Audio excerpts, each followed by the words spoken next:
Social media और अभिशासन। Social media को किसी भी वेब या मोबाइल आधारित प्लेटफॉर्म के रूप में परिभाषित किया जा सकता है जो किसी व्यक्ति या संस्था को क्रियात्मक रूप में संवाद करने और उपयोगकर्ता द्वारा तैयार की गई सामग्री के आदान प्रदान में सक्षम बनाता है। राष्ट्रीय ई-गवर्नेंस सेवा वितरण मूल्यांकन रिपोर्ट 2024 मार्च 2024 तक प्रति उपयोगकर्ता औसत मासिक डेटा खपत 20.27 GB जो 2014-15 से में 0.27 GB से ऊपर हो गई है, जिसमें 954.4 मिलियन इंटरनेट ग्राहक उपयोगकर्ता हैं। 556 मिलियन शहरी और 398 मिलियन ग्रामीण। 4G 82.7% उपयोगकर्ताओं के साथ डिजिटल सार्वजनिक रूप में प्रचलन है, जबकि 5G अपनाने वालों की संख्या 16.9% तक पहुंच गई है। 660 मिलियन से अधिक स्मार्टफोन उपयोगकर्ताओं और 8.7 रुपये से 10.4 रुपये प्रति GB डेटा लागत के साथ भारत वैश्विक स्तर का सबसे किफ़ायती इंटरनेट बाज़ारों में से एक है। शासन पर सोशल मीडिया का सकारात्मक प्रभाव। सरकार और नागरिकों के बीच दो तरफा संचार को सक्षम किया है, जैसे कोविड-19 के दौरान मंत्रियों द्वारा ट्विटर का उपयोग आदि। महिला सशक्तिकरण। सोशल मीडिया ने महिलाओं को अपनी चिंताओं और मुद्दों को उठाने के लिए एक मंच प्रदान करके उन्हें सशक्त बनाया है, जैसे कि मीटू अभियान। वास्तविक समय पर शिकायत निवारण। सरकारें नागरिकों की शिकायतों को तुरंत दूर करने के लिए ट्विटर और फेसबुक जैसे सोशल मीडिया प्लेटफॉर्म का उपयोग करती है। उदाहरण के लिए रेलवे पुलिस विभाग, रेल मिन इंडिया और @UP पुलिस जैसे ट्विटर हैंडल के माध्यम से यात्री सुरक्षा शिकायतों के जवाब देते हैं। नीति प्रक्रिया और परामर्श में सोशल मीडिया नीतिगत मामलों पर जनता के सुझाव को आमंत्रित करके सहभागी शासन को सक्षम बनाता है, जैसे mygov.in जैसे प्लेटफॉर्म मसौदा नीतियों और बिलों पर नागरिक सुझाव मांगते हैं, पारदर्शिता और समावेशिता को बढ़ावा देते हैं। आपदा प्रबंधन और संकट प्रतिक्रिया। सोशल मीडिया का उपयोग सरकारी संस्थाओं द्वारा चेतावनी को प्रसारित करने और राहत प्रयासों का समन्वय करने के लिए किया जाता है, जैसे बाढ़ और चक्रवात के दौरान राहत, आपदा प्रतिक्रिया बल, हेल्पलाइन नंबर और निकासी अपडेट साझा करने के लिए एक्स, जो पूर्व में ट्विटर, सोशल मीडिया प्लेटफॉर्म का उपयोग करते हैं। विनियमन की आवश्यकता। सार्वजनिक संस्थानों को कमज़ोर करना। समन्वित गलत सूचना अभियान न्यायपालिका, निर्वाचन आयोग और संसद जैसी लोकतांत्रिक संस्थाओं को निशाना बनाते हैं, जिससे जनता का भरोसा कम हो जाता है, जैसे चुनाव के दौरान बिना साक्ष्य के EVM की विश्वसनीयता पर प्रश्न उठाने वाले वायरल पोस्ट। नीति प्रवर्तन में चुनौतियाँ। सोशल मीडिया प्लेटफॉर्म की जवाबदेही में कमी राष्ट्रीय नियमों और कानूनों के प्रभावी प्रवर्तन में बाधा डालती है, जैसे गैर कानूनी सामग्री को हटाने के संबंध में भारत के IT नियम 2021 का प्लेटफॉर्म द्वारा गैर अनुपालन, डिजिटल सतर्कता और भीड़ द्वारा न्याय। वायरल गलत सूचना प्रायः न्यायोत्तर कार्रवाई की ओर ले जाती है, जिससे कानून प्रवर्तन पर बोझ पड़ता है और विधि के शासन को खतरा होता है। उदाहरण के लिए भारत में लिंचिंग, भीड़ हत्या की घटनाएं व्हाट्सएप पर बाल अपराधकर्ताओं के संबंध में अफवाहों से जुड़ी है। गोपनीयता का हनन। सोशल मीडिया प्लेटफॉर्म कथित तौर पर उपयोगकर्ताओं की गोपनीयता से समझौता कर रहे हैं। उपयोगकर्ताओं के व्यक्तिगत डेटा की सुरक्षा की आवश्यकता है, जैसे कैम्ब्रिज एनालिटिका मामला। आतंक को बढ़ावा देना। सोशल मीडिया प्लेटफॉर्म का प्रयोग आतंकवादी संगठनों द्वारा अपने कैडर को कट्टरपंथी बनाने, भर्ती करने, प्रशिक्षण देने के लिए किया जाता है, जैसे कि गृह मंत्रालय का वामपंथी उग्रवाद LWE प्रभाग, CPI माओवादी जैसे समूहों की गतिविधियों पर नज़र रखता है, जो प्रचार और भर्ती उद्देश्यों के लिए सोशल मीडिया का लाभ उठाने के लिए जाने जाते हैं। हेट स्पीच और नागरिक अशांति का प्रचार। सोशल मीडिया प्लेटफॉर्म का प्रयोग सांप्रदायिक तनाव और दंगों को भड़काने के लिए हेट स्पीच के प्रसार हेतु किया जाता है। जैसे वर्ष 2020 के दिल्ली दंगों ने जवाबदेह कंटेंट परीक्षण और सतत प्रतिक्रिया तंत्र को लागू करने वाले शासन ढांचों की तत्काल आवश्यकता पर प्रकाश डाला है। सोशल मीडिया द्वारा उत्पन्न चुनौतियों का मुकाबला करने के लिए उठाए गए कदम में सूचना प्रौद्योगिकी मध्यवर्ती दिशा निर्देश और डिजिटल मीडिया आचार संहिता नियम 2021 उचित अनुपालन 5 मिलियन से अधिक उपयोगकर्ताओं वाले सोशल मीडिया प्लेटफॉर्म को एक शिकायत अधिकारी, नोडल अधिकारी और मुख्य अनुपालन अधिकारी नियुक्त करना होगा। शिकायत निवारण प्लेटफॉर्म को समयबद्ध शिकायत निवारण तंत्र स्थापित करना होगा। पता लगाने की क्षमता महत्वपूर्ण प्लेटफॉर्म को सरकारी जांच में सहायता के लिए समस्याग्रस्त सामग्री के स्रोत की पहचान करनी होगी। स्वचालित सामग्री फ्लैगिंग प्लेटफॉर्म को गैर कानूनी सामग्री की सक्रिय रूप से पहचान करने, उसे हटाने के लिए प्रौद्योगिकी का उपयोग करने की आवश्यकता होती है। निगरानी तंत्र सामग्री की निगरानी के लिए एक अंतर विभागीय समिति और स्वनियामक निकायों की शुरुआत। दंड गैर कानूनी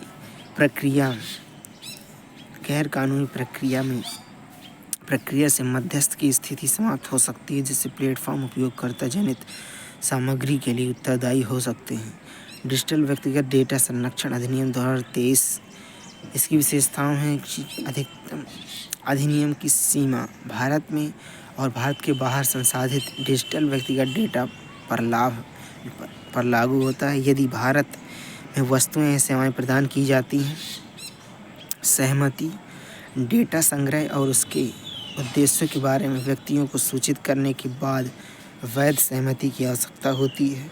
कम सहमति की कम आयु सरकार सुरक्षित इंटरनेट पहुंच सुनिश्चित करने के लिए नाबालिगों के लिए सहमति की आयु कम कर सकती है। सीमा पार डेटा प्रवाह ब्लैक लिस्टिंग तंत्र के साथ अंतर्राष्ट्रीय डेटा स्थानांतरण को आसान बनाता है। सोशल मीडिया पर प्रभाव महत्वपूर्ण डेटा डिफ्यूशियरी की गोपनीयता को कम करने और ट्रोलिंग से निपटने के लिए उपयोगकर्ता सत्यापन को लागू करना चाहिए। छूट अपराधों को रोकने या कानूनी अधिकारों को लागू करने जैसे मामलों में विशेषतः सुरक्षा से संबंधित सरकारी गतिविधियों के लिए डेटा सुरक्षा अधिकारों को छूट दी जाती है। डेटा सुरक्षा बोर्ड अनुपालन की निगरानी करने, शिकायतों का समाधान करने और दंड आरोपित करने के लिए एक बोर्ड की स्थापना करना। चुनौतियां क्या हैं? छूट में अस्पष्टता, डेटा के सरकारी उपयोग के लिए व्यापक छूट से दुरुपयोग हो सकता है और नागरिक की गोपनीयता संबंधी अधिकार कमज़ोर हो सकते हैं। प्रवर्तन चुनौतियां डेटा संरक्षण बोर्ड के लिए प्रभावी कार्यान्वयन और संसाधन महत्वपूर्ण है, अन्यथा गैर अनुपालन जारी रह सकता है। नवाचार पर प्रभाव कठोर अनुपालन आवश्यकताएं व्यवसायों विशेष रूप से स्टार्टअप पर बोझ और नवाचार को बाधा डाल सकती है। सीमा पार डेटा प्रवाह पर प्रतिबंध अंतर्राष्ट्रीय मानदंडों के साथ संघर्ष उत्पन्न कर सकते हैं और वैश्विक डेटा साझाकरण प्रथाओं को प्रभावित कर सकते हैं। भारत में हुई प्रौद्योगिकी और अभिशासन पर उनका संभावित प्रभाव क्या है? साइबर सुरक्षा और अभिशासन। साइबर सुरक्षा सरकारी डेटा और सेवाओं की अखंडता, गोपनीयता, उपलब्धता को बनाए रखने में महत्वपूर्ण भूमिका निभाती है। यह डिजिटल लेन देन में विश्वास सुनिश्चित करती है और महत्वपूर्ण बुनियादी ढांचे की सुरक्षा और राष्ट्रीय सुरक्षा हितों की रक्षा करती है। मजबूत साइबर सुरक्षा उपायों के बिना सरकारें डेटा उल्लंघन, रैनसमवेयर हमले, साइबर जासूसी जैसे साइबर खतरों के प्रति संवेदनशील होती हैं, जो शासन प्रक्रियाओं में बाधित कर सकती हैं। और जनता में विश्वास को बाधित कर सकती हैं। जो शासन में प्रतिक्रियाओं को बाधित कर सकती हैं, जनता में विश्वास को बाधित कर सकती हैं। भारत में साइबर हमलों के उदाहरण की बात करें तो कुडनकुलम परमाणु संयंत्र 2019 उत्तर कोरिया से जुड़े लाजरस समूह द्वारा प्रशासनिक नेटवर्क का उल्लंघन किया गया, जिससे राष्ट्रीय सुरक्षा संबंधी चिंताएं बढ़ गईं। एम्स दिल्ली साइबर हमला 2022 रैनसमवेयर हमले ने कई दिनों तक अस्पताल की सेवाओं को बाधित किया। रोगी संबंधी डेटा और मेडिकल रिकॉर्ड अप्राप्त थे, जिससे स्वास्थ्य सेवा साइबर सुरक्षा में कमियों पर प्रकाश डाला गया। NPCL डेटा उल्लंघन 2019 nuclear power corporation of India digital India limited ने अपनी कुडनकुलम सुविधा से जुड़ी प्रणाली में रैनसमवेयर संक्रमण की पुष्टि की, जो व्यापक साइबर कमजोरी का संकेत देता है। UIDAI आधारित डेटा लीक 2018 रिपोर्ट में दावा किया गया कि आधार डेटा तक अनधिकृत पहुंच ऑनलाइन बेची जा रही है, जिससे नागरिक गोपनीयता और डेटा सुरक्षा के संबंध में चिंताएं बढ़ गई हैं।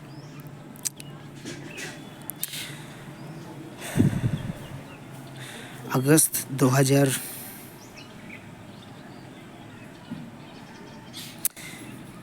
2022 में बैंकिंग में जून 2018 और मार्च 2022 के बीच भारतीय बैंकों में 240 डेटा उल्लंघन का बारे में सूचना दी है। आपदा प्रबंधन गोवा की बाढ़ निगरानी प्रणाली पर रैनसमवेयर हमला जून 2022 में हुआ।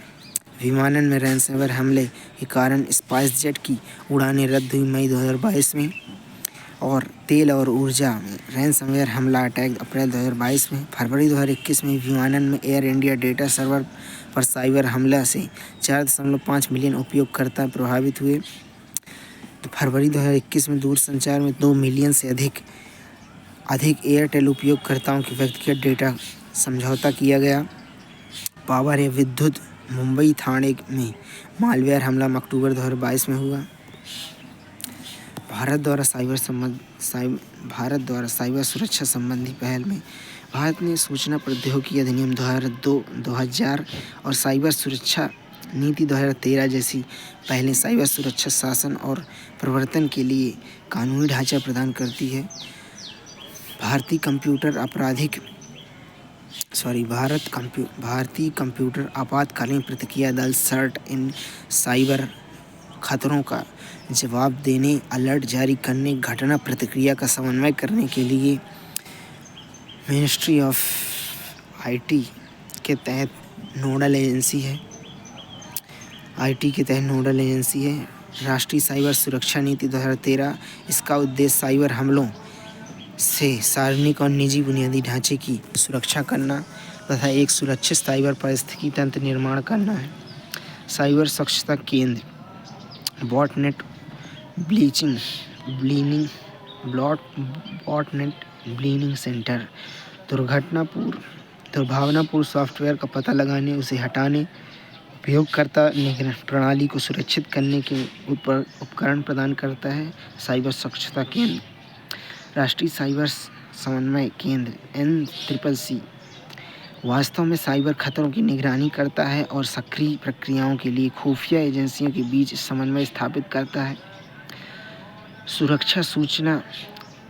सूचना सुरक्षा शिक्षा और जागरूकता कार्यक्रम, नागरिकों विशेष रूप से विद्यार्थियों और सरकारी कर्मचारियों के लिए साइबर सुरक्षा पर प्रशिक्षण तथा जागरूकता अभियान आयोजित किया जाता है। साइबर सुरक्षा भारत पहल, साइबर सुरक्षा सर्वोत्तम प्रथाओं में सरकारी अधिकारियों को प्रशिक्षित करने के लिए सार्वजनिक निजी भागीदारी है। साइबर भौतिक प्रणाली मिशन, विज्ञान और प्रौद्योगिकी विभाग द्वारा शुरू की गई इस पहल का उद्देश्य स्वास्थ्य, शिक्षा, परिवहन और विनिर्माण क्षेत्रों में साइबर प्रणाली को भौतिक प्रणालियों के साथ एकीकृत करने वाली तकनीकी का विकास करना है। प्रौद्योगिकी नवाचार केंद्र AI, क्वांटम कंप्यूटिंग, रोबोटिक्स और साइबर सुरक्षा जैसे क्षेत्रों पर ध्यान केंद्रित करने के लिए अग्रणी संस्थानों जैसे आईटी में स्थापित किए गए। भारत में साइबर सुरक्षा के लिए आगे की राय, संस्थागत ढांचे को मजबूत करना। भारतीय साइबर अपराध समन्वय केंद्र I4C और CERT-N को सक्रिय खतरे का पता लगाने तथा प्रतिक्रिया सुनिश्चित करने के लिए विस्तारित और सशक्त बनाना।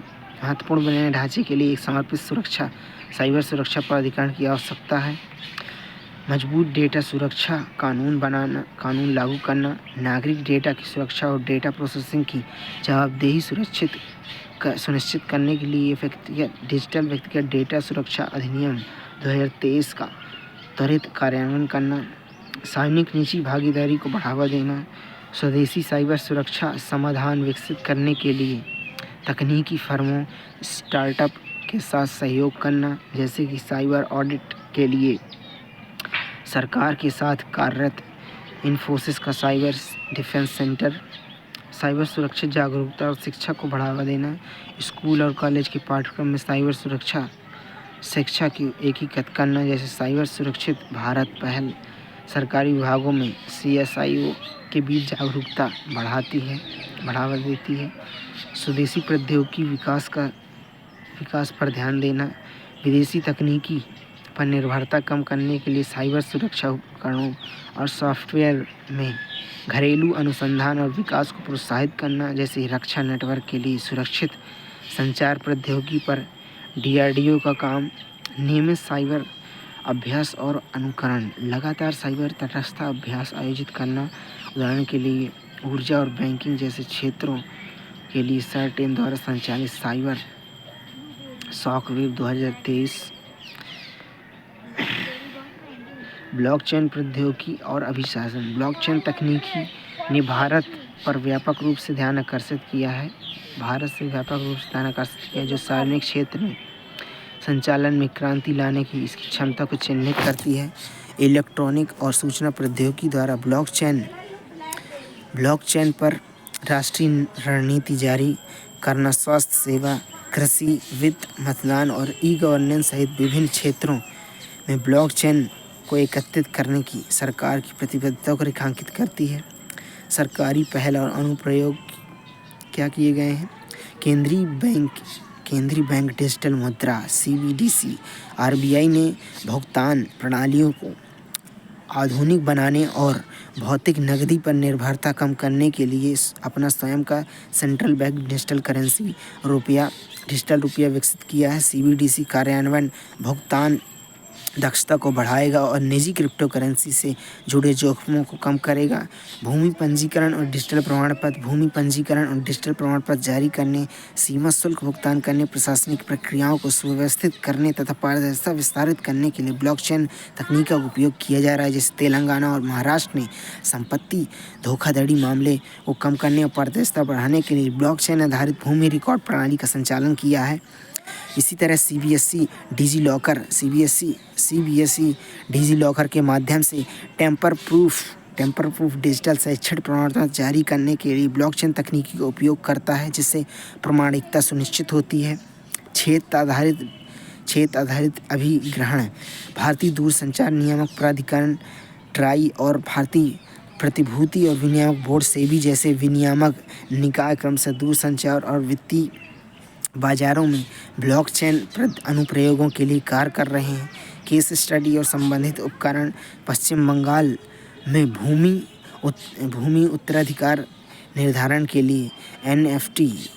न्यू टाउन कोलकाता विकास प्राधिकरण ने भूमि उत्तराधिकार के लिए NFT लागू किया है, जिससे पारदर्शी भूमि स्वामित्व रिकॉर्ड सुनिश्चित हुआ है और मैनुअल कागजी कार्रवाई समाप्त हो गई है। दुर्गापुर और बांकुरा जिले में नगर निगम ने जन प्रमाण पत्र जारी करने के लिए ब्लॉकचेन तकनीकी को अपनाया है। Tamil Nadu blockchain backbone. इस पहल का उद्देश्य नागरिकों को एक अद्वितीय राज्य ID प्रदान करना, जो आवश्यक दस्तावेज को डिजिटल वॉलेट में समेकित करता है। ई-पेटागम ऐप, जिस विभिन्न संस्थाओं के साथ दस्तावेजों को सुरक्षित रूप में साझा करने की अनुमति देता है। कर्नाटक में एकीकृत प्रबंधन प्रणाली तमिलनाडु की पहल के समान कर्नाटक का लक्ष्य एकीकृत डिजिटल प्रणाली के माध्यम से भूमि रिकॉर्ड प्रबंधन को सुव्यवस्थित करना है। फिरोजाबाद लोक शिकायत प्रबंधन प्रणाली।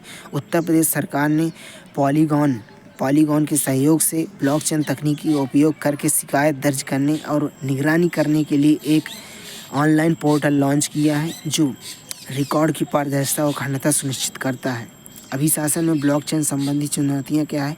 मापनीय और ऊर्जा खपत, उच्च कंप्यूटेशनल शक्ति की आवश्यकता और धीमी लेन देन गति वाले पैमाने पर सरकारी अपनाने में बाधा। धीमी लेन देन गति में बड़े पैमाने पर सरकारी अपनाने में बाधा डालती है। विनियामक और कानूनी अनिश्चितता। ब्लॉकचेन आधारित रिकॉर्ड के लिए स्पष्ट कानूनी ढांचे की कमी से विवाद और खासकर प्रवर्तनीयता उत्पन्न हो सकती है। डेटा और गोपनीयता संबंधी चिंताएं। सार्वजनिक ब्लॉकचेन संवेदनशील नागरिक डेटा को प्रदर्शित कर सकते हैं।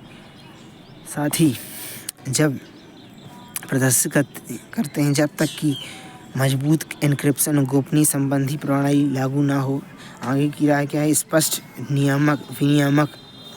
विनियामक ढांचा विकसित करना। ब्लॉकचेन रिकॉर्ड की मजबूती वैधता को प्रभावित करने के लिए कानून ढांचे जैसे कि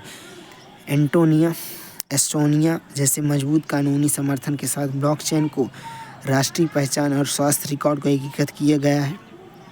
अनुमति प्राप्त ब्लॉकचेन का अधिग्रहण। सरकारी उपयोग के लिए बेहतर नियंत्रण, मापनीयता और गोपनीयता सुनिश्चित करने के लिए निजी या अनुमति प्राप्त ब्लॉकचेन जैसे भारत का NICE ऑफिस प्लेटफॉर्म का उपयोग करना। क्षमता निर्माण में निवेश करना, अधिकारियों को प्रशिक्षित करना और सुरक्षित एकल वातावरण निर्मित करना जैसे दुबई की ब्लॉकचेन रणनीति जिसमें पायलट परियोजनाएं और सार्वजनिक क्षेत्र का प्रशिक्षण शामिल है। चौथी औद्योगिक क्रांति, ई गवर्नेंस को आकार देना। AI और इंटरनेट ऑफ थिंग्स द्वारा संचालित चौथी औद्योगिक क्रांति शासन को नया आकार दे रही है। डिजिटल इंडिया ने ई गवर्नेंस को उन्नत किया है जो भारत की बढ़ती डिजिटल आबादी के बीच पारदर्शी और कुशल सेवा वितरण के लिए इसे महत्वपूर्ण बनाता है। चौथी औद्योगिक क्रांति का उदय। डिजिटल क्रांति, उन्नत प्रौद्योगिकी का उदय। नैसकॉम के अनुमान लगाया है कि वर्ष 2025 तक डिजिटल तकनीकी विनिर्माण व्यय का 40% हिस्सा होगी जो वर्ष 2021 में 20% से दोगुनी होगी। डेटा संचालित निर्णय लेना, सूचित नीतियाँ निर्मित करने और दक्षता में सुधार करने के लिए बिग डेटा एनालिटिक्स पर निर्भरता बढ़ाना। उदाहरण के लिए आधार आधारित DBT कम लीकेज और लक्षित कल्याण वितरण सुनिश्चित करता है। डिजिटल अर्थव्यवस्था का विस्तार। ई-कॉमर्स और डिजिटल भुगतान के विस्तार ने वैश्विक व्यापार और वित्त को परिवर्तित कर दिया है जिससे लेन देन प्रणाली अधिक कुशल हो गई है। उदाहरण के लिए UPI ने अक्टूबर 2024 में 23.49 लाख करोड़ से 16.58 बिलियन लेन देन पूर्ण किए हैं।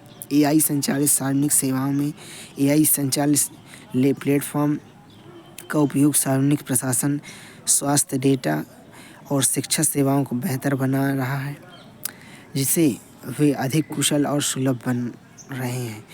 उदाहरण के लिए आरोग्य सेतु ने कोविड-19 मामलों को ट्रैक किया जिससे महामारी प्रबंधन और प्रतिक्रिया में सहायता मिली है। अभिशासन और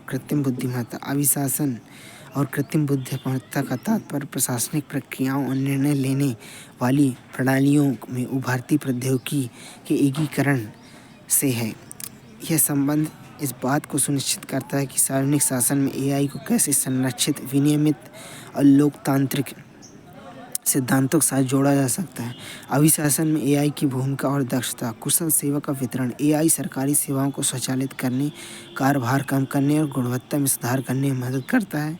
शिक्षा में स्मार्ट सामग्री और व्यक्तिगत शिक्षण को सक्षम बनाता है। उदाहरण के लिए NROER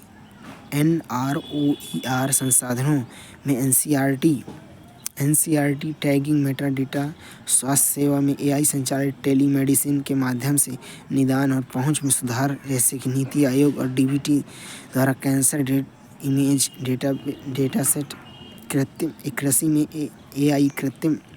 AI कीट नियंत्रण और मौसम के पूर्वानुमान जानकारी प्रदान करता है, जैसे राष्ट्रीय कीट निगरानी प्रणाली। समावेशिता में AI भाषा संबंधी अंतराल को समाप्त करता है, भाषाई क्षेत्रीय भाषाओं में सेवाएं प्रदान करता है। AI से संबंधित राष्ट्रीय पहल में इंडिया AI मिशन, इसका उद्देश्य AI स्टार्टअप और सार्वजनिक क्षेत्र के अनुप्रयोगों का समर्थन करने के लिए 10,000 GPU सहित AI बुनियादी ढांचे का विकास करना है। भारत की भाषाई विविधता के अनुरूप बहुभाषी मल्टी मॉडल AI मॉडल विकसित करने के लिए सरकार द्वारा वित्त पोषित परियोजना, जो विदेशी AI मॉडल पर निर्भरता को कम करती है। डिजिटल इंडिया भाषणी राष्ट्रीय भाषा अनुवाद मिशन, यह AI संचालित प्लेटफॉर्म जो भारतीय भाषाओं में वास्तविक समय में अनुवाद की सुविधा प्रदान करता है और डिजिटल समावेशन और संचार को बढ़ावा देता है।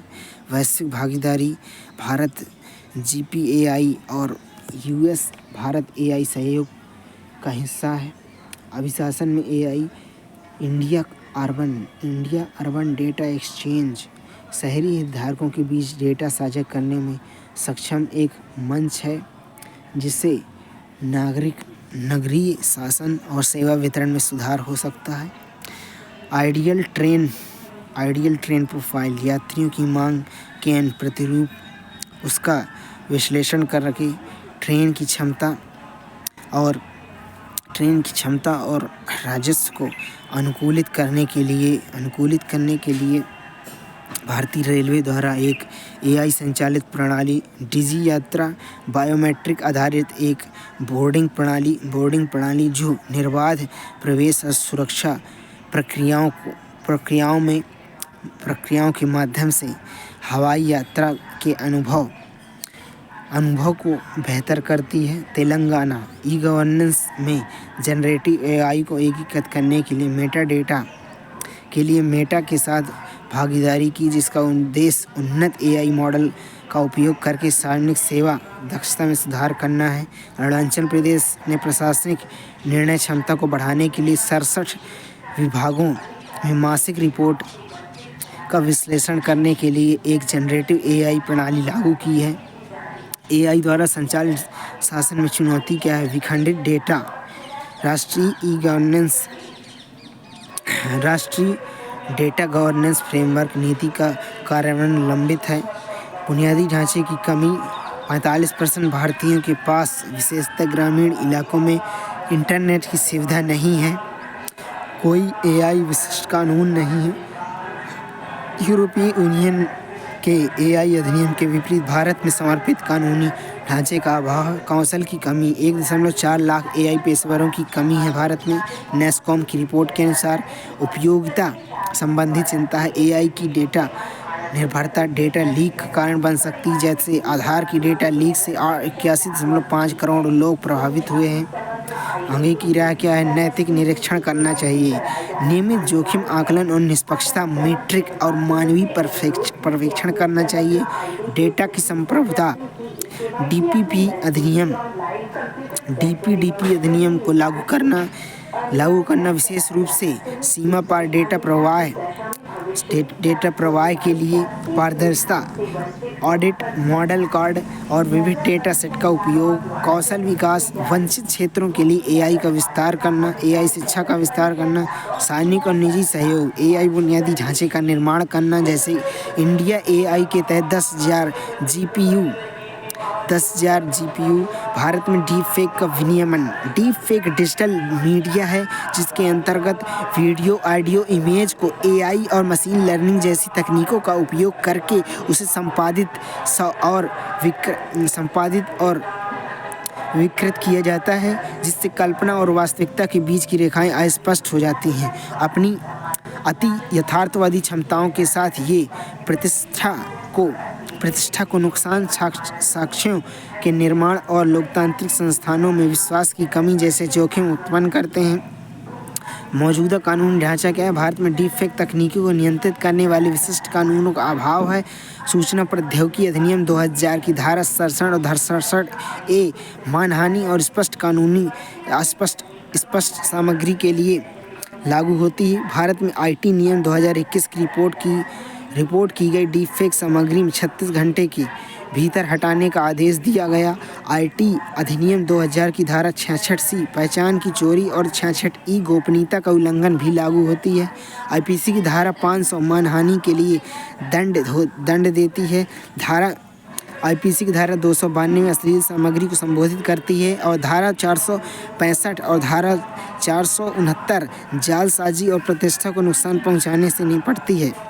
भारत में शासन पर डीप फेक का प्रभाव क्या पड़ता है? चुनावों में गलत सूचना। डीप फेक राजनीतिक बयानों को विकृत कर सकते हैं, नेताओं के नकली वीडियो के साथ मतदाताओं को गुमराह कर सकते हैं अर्थात संभावित रूप में चुनाव परिणामों को प्रभावित कर सकते हैं। राष्ट्रीय सुरक्षा संबंधी खतरे में सैन्य या सरकारी अधिकारियों के नकली वीडियो से भय फैल सकता है, सुरक्षा बाधित हो सकती है और अंतर्राष्ट्रीय संबंधों को नुकसान पहुंच सकता है।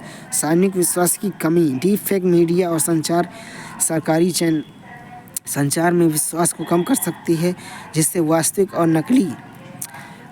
नकली सूचना के बीच अंतर करना कठिन हो जाता है। साइबर अपराध जोखिम।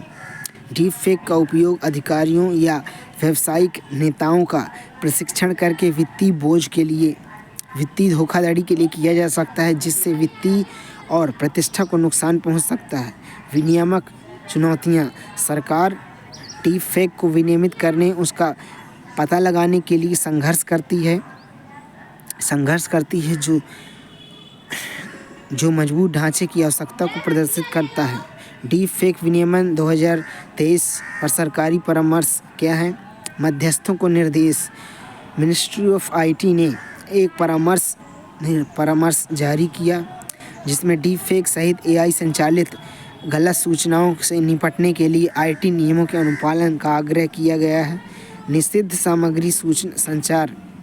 मध्यस्थों को उपयोगकर्ताओं को निषिद्ध सामग्री के कानूनी परिणामों के बारे में स्पष्ट रूप में सूचित करना चाहिए। आईटी नियम का प्रवर्तन। मध्यस्थों को आईटी नियम 3(1)(b) के अनुसार निषिद्ध सामग्री को तुरंत हटाना चाहिए। हितधारक जुड़ाव। मंत्री राजीव चंद्रशेखर ने डीप फेक चिंताओं को दूर करने के लिए बैठक की और कानूनों के पालन पर बल दिया। भविष्य के उपाय में मिनिस्ट्री ऑफ आईटी अनुपालन की निगरानी करेगा और इंटरनेट सुरक्षा करने के लिए नियमों का संशोधन कर सकता है। आगे की राय क्या है? सोशल मीडिया मध्यस्थों की जिम्मेदारी। प्लेटफॉर्म को डीप फेक का पता लगाने और रिपोर्ट करने के लिए तकनीकी विकसित करना चाहिए, जैसे माइक्रोसॉफ्ट का वीडियो ऑथेंटिकेटर। ब्लॉकचेन आधारित डीप फेक सत्यापन। मीडिया सामग्री की उत्पत्ति, उसमें संशोधन संबंधी हिस्ट्री का पता लगाने के लिए ब्लॉकचेन का उपयोग करना। दुर्भावनापूर्ण डीप फेक को हतोत्साहित करना। डिजिटल इंडिया अधिनियम। चीन के नियमों से सीखते हुए दुर्भावनापूर्ण डीप फेक के लिए दंडात्मक प्रावधान के साथ कानून बनाना। सार्वजनिक जागरूकता में उत्तरदायित्व में फर्जी वीडियो के बारे में जागरूकता को बढ़ावा देना। सोशल मीडिया पर जिम्मेदारी से साझा करने को प्रोत्साहन करना। वैलेचली घोषणा सिद्धांतों को लागू करना। घोषणा के सिद्धांतों के अनुरूप वैश्विक एआई नियामक ढांचे की स्थापना में अग्रणी भूमिका निभाना। Over the top platform. Netflix और अमेजन प्राइम जैसे ओटीटी प्लेटफॉर्म के पारंपरिक मीडिया चैनलों को दरकिनार करते हुए इंटरनेट के माध्यम से ऑन डिमांड ऑडियो और वीडियो कंटेंट प्रदान करके कंटेंट के प्रयोग में क्रांति ला दी है। ओटीटी प्लेटफॉर्म ने विविधतापूर्ण कंटेंट तक वैश्विक और सतती पहुंच के साथ ओटीटी ने भारत और उससे बाहर मनोरंजन परिदृश्य को बदल दिया है। विनियमन की आवश्यकता है। ओटीटी की तीव्र विकास। हाल के वर्षों में ओटीटी प्लेटफॉर्म की संख्या तेजी से वृद्धि हुई। उदाहरण के लिए 2022 के अंत तक भारत में ओटीटी आधार 20% बढ़कर वर्ष 2021 में 352 मिलियन लोगों से 424 मिलियन लोगों तक पहुंच गया। अश्लीलता। कुछ OTT प्लेटफॉर्म पर भाषा और सामग्री अश्लीलता को बढ़ावा देती है, जो हमारे देश के सामाजिक और नैतिक पहलुओं के लिए खतरा है। सेंसरशिप का अभाव है, इसलिए सभी आयु के लोग, विशेष रूप से बच्चे, सभी प्रकार की सामग्री के संपर्क में आते हैं जो उनकी उम्र के लिए उपयुक्त नहीं हो सकती है। साइबर अपराध का खतरा। OTT प्लेटफॉर्म के साथ साइबर अपराध का खतरा, जहां लोग अपनी गोपनीय जानकारी जैसे बैंक विवरण, क्रेडिट कार्ड आदि साझा करते हैं। डिजिटल मीडिया नवाचार संहिता। सरकार ने डिजिटल मीडिया और OTT प्लेटफॉर्म से संबंधित डिजिटल मीडिया आचार संहिता को अधिसूचित किया है ताकि OTT प्लेटफॉर्म को विनियमित किया जा सके। सामग्री वर्गीकरण। OTT प्लेटफॉर्म की सामग्री को UA 7+, UA 13+, UA 16+ और M के रूप में वर्गीकृत करना होगा। पेरेंटल लॉक UA+13 आयु सत्यापन सक्षम करना होगा।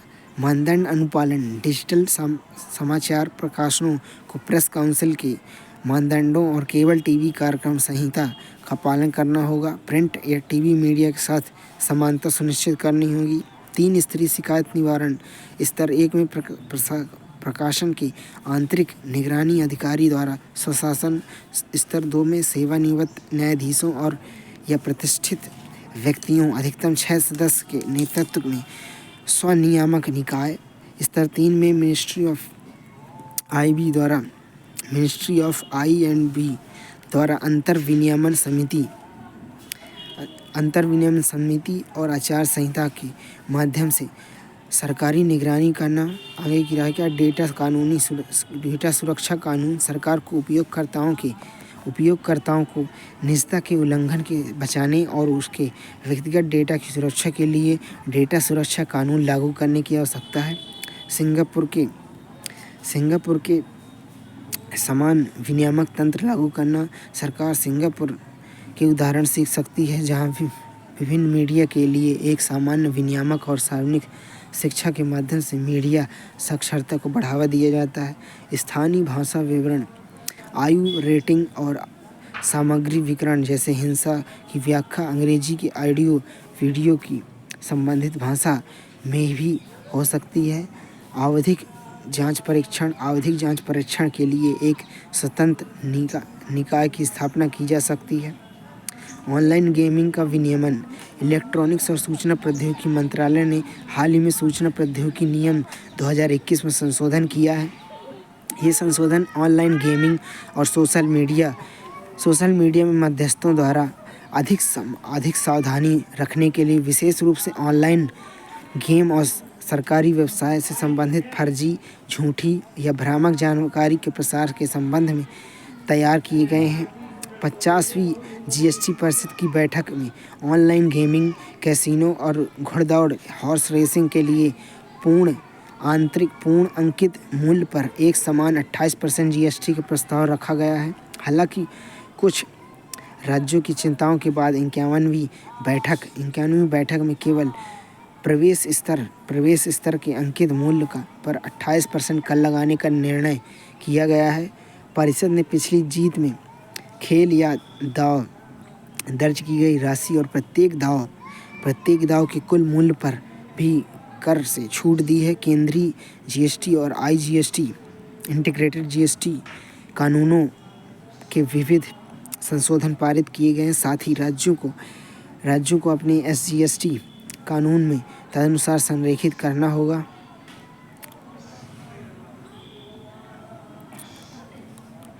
सामाजिक और आर्थिक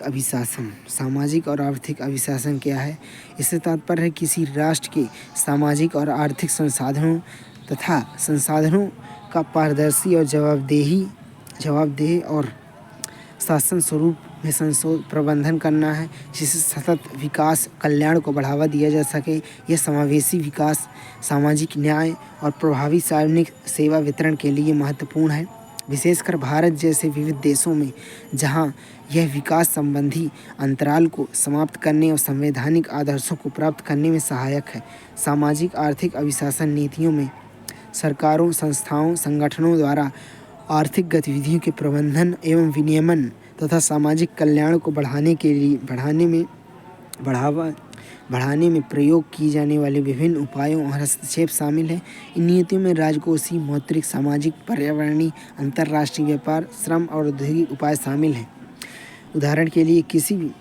उदाहरण अगर देखें तो किसी भी राष्ट्र की समृद्धि के लिए हमें ऐसी नीतियों की प्राथमिकता देनी चाहिए जो आर्थिक और सामाजिक असमानताओं को संबोधित करें, मानव जीवन और उसकी खुशी की देखभाल, न कि उसका विनाश सुशासन का पहला और एकमात्र उद्देश्य है। ऐसा किसने कहा है? जॉन एडम्स ने कहा है। सामाजिक आर्थिक शासन के घटक में भारत में सामाजिक शासन, सोशल गवर्नेंस इन इंडिया, सामाजिक शासन द्वारा नीतियों, प्रक्रियाओं, सहयोगात्मक तंत्र के ढांचे को संदर्भित किया जाता है जिसके माध्यम से सार्वजनिक संस्थान, निजी संस्थान और नागरिक समाज सामूहिक रूप से सामाजिक मामलों का प्रबंधन करते हैं, सामाजिक चुनौतियों का समाधान प्रस्तुत करते हैं और समुदायों के समग्र कल्याण को बढ़ावा देने की दिशा में कार्य करते हैं। सामाजिक शासन की मुख्य विशेषताएं इस प्रकार हैं। इसमें कल्याणकारी योजनाएं और सामाजिक सुरक्षा,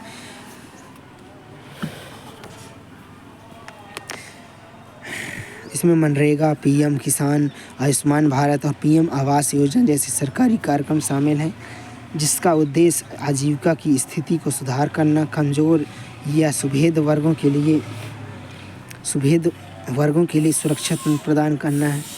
शिक्षा और स्वास्थ्य शासन, इसमें राष्ट्रीय शिक्षा नीति 2020, निःशुल्क और अनिवार्य शिक्षा का अधिकार अधिनियम तथा मिड डे मील और आयुष्मान भारत जैसी योजनाओं को शामिल किया गया है जिसका उद्देश्य गुणवत्तापूर्ण शिक्षा और स्वास्थ्य सेवा तक सार्वभौमिक पहुंच को सुनिश्चित करना है। लैंगिक सुधार और बाल कल्याण, बेटी बचाओ बेटी पढ़ाओ, पोषण अभियान और संरक्षण कानून जैसे सरकारी कार्यक्रमों का उद्देश्य महिलाओं और बच्चों की स्थिति को बेहतर बनाना है। हाशिए पर स्थित समुदाय और समावेशी विकास, stand up India, pre matric या पोस्ट मैट्रिक छात्रवृत्ति और लक्षित कानूनी प्रावधानों जैसी योजनाओं के माध्यम से अनुसूचित जातियों, जनजातियों, अन्य पिछड़ा वर्गों और अल्पसंख्यक और दिव्यांगजनों पर ध्यान केंद्रित किया जा रहा है।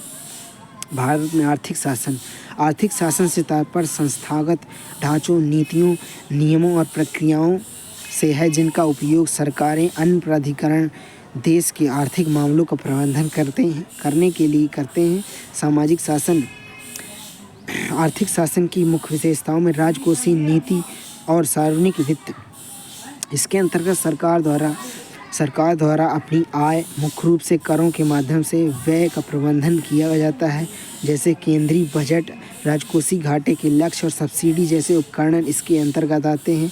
व्यापक स्तर पर सार्वजनिक स्थिरता और राजकोषीय अभिशासन महत्वपूर्ण है। मौद्रिक नीति और मुद्रास्फीति नियंत्रण, आरबीआई द्वारा संचालित मौद्रिक नीति का उद्देश्य मुद्रास्फीति को नियंत्रित करना, फिर रेपो दर, रिवर्स रेपो दर, सीआरआर जैसे संसाधनों के माध्यम से अर्थव्यवस्था में तरलता की मात्रा को सुनिश्चित करना है।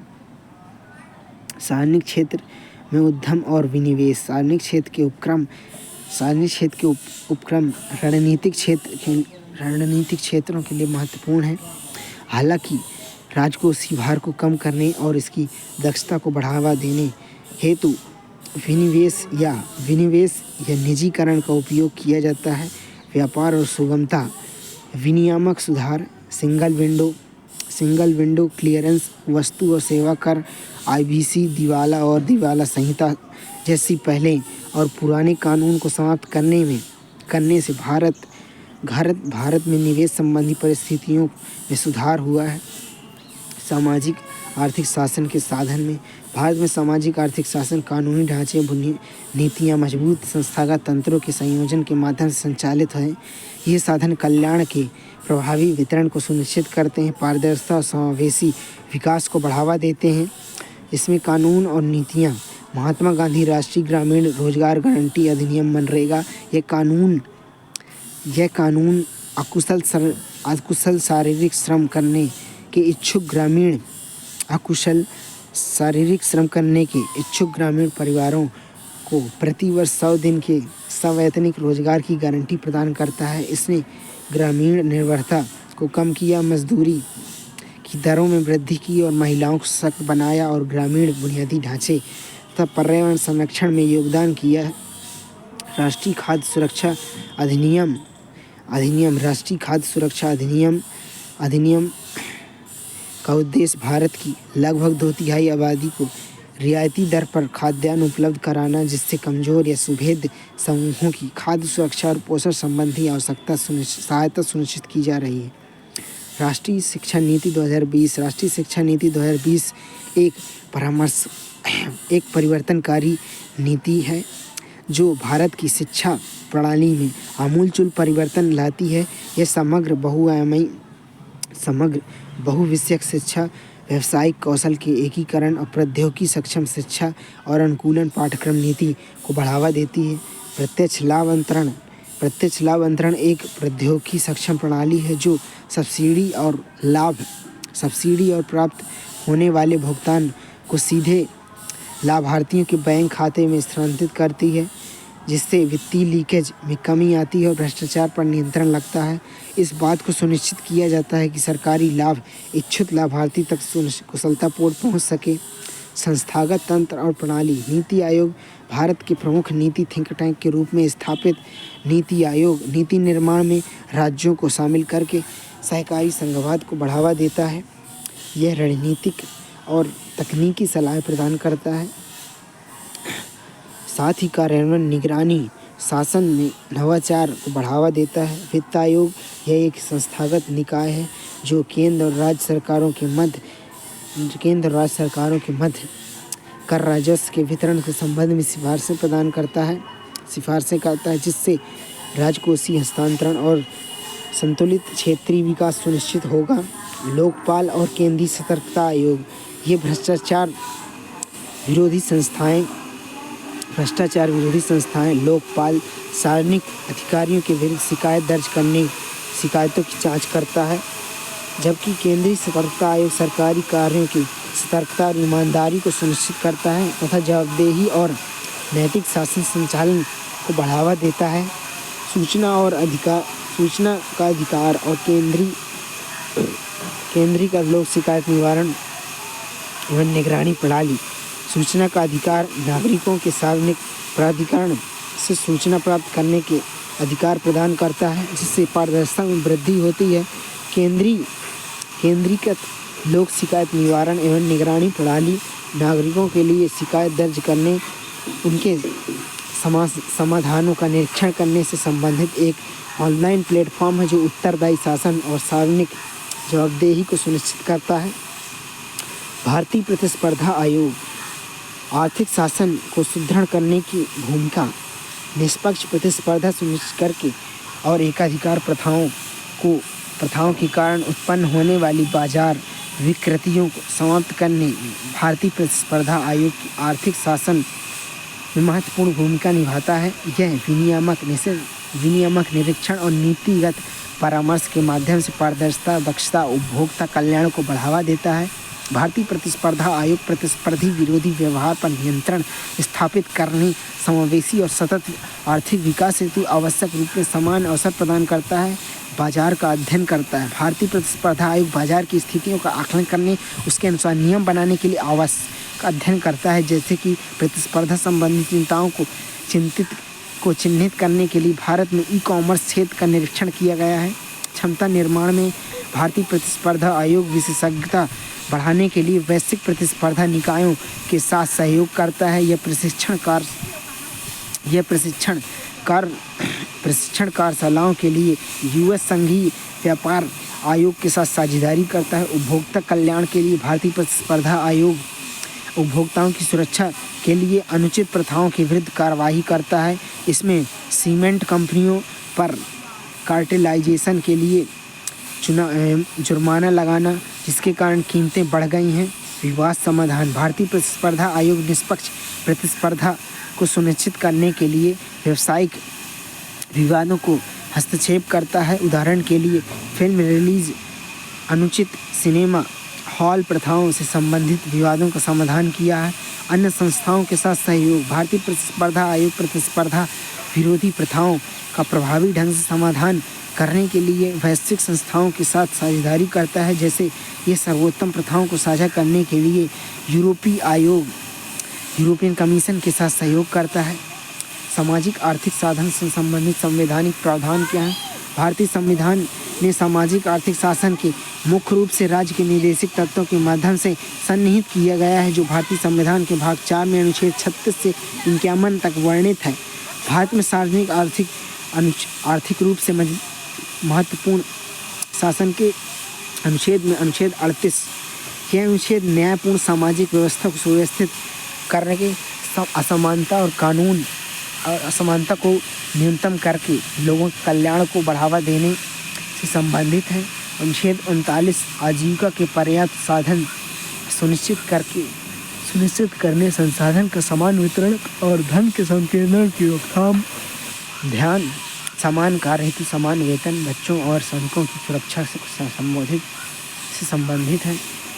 अनुच्छेद 39A यह समान न्याय को बढ़ावा देना और गरीबों को निःशुल्क विधिक सहायता प्रदान करने का प्रावधान करता है।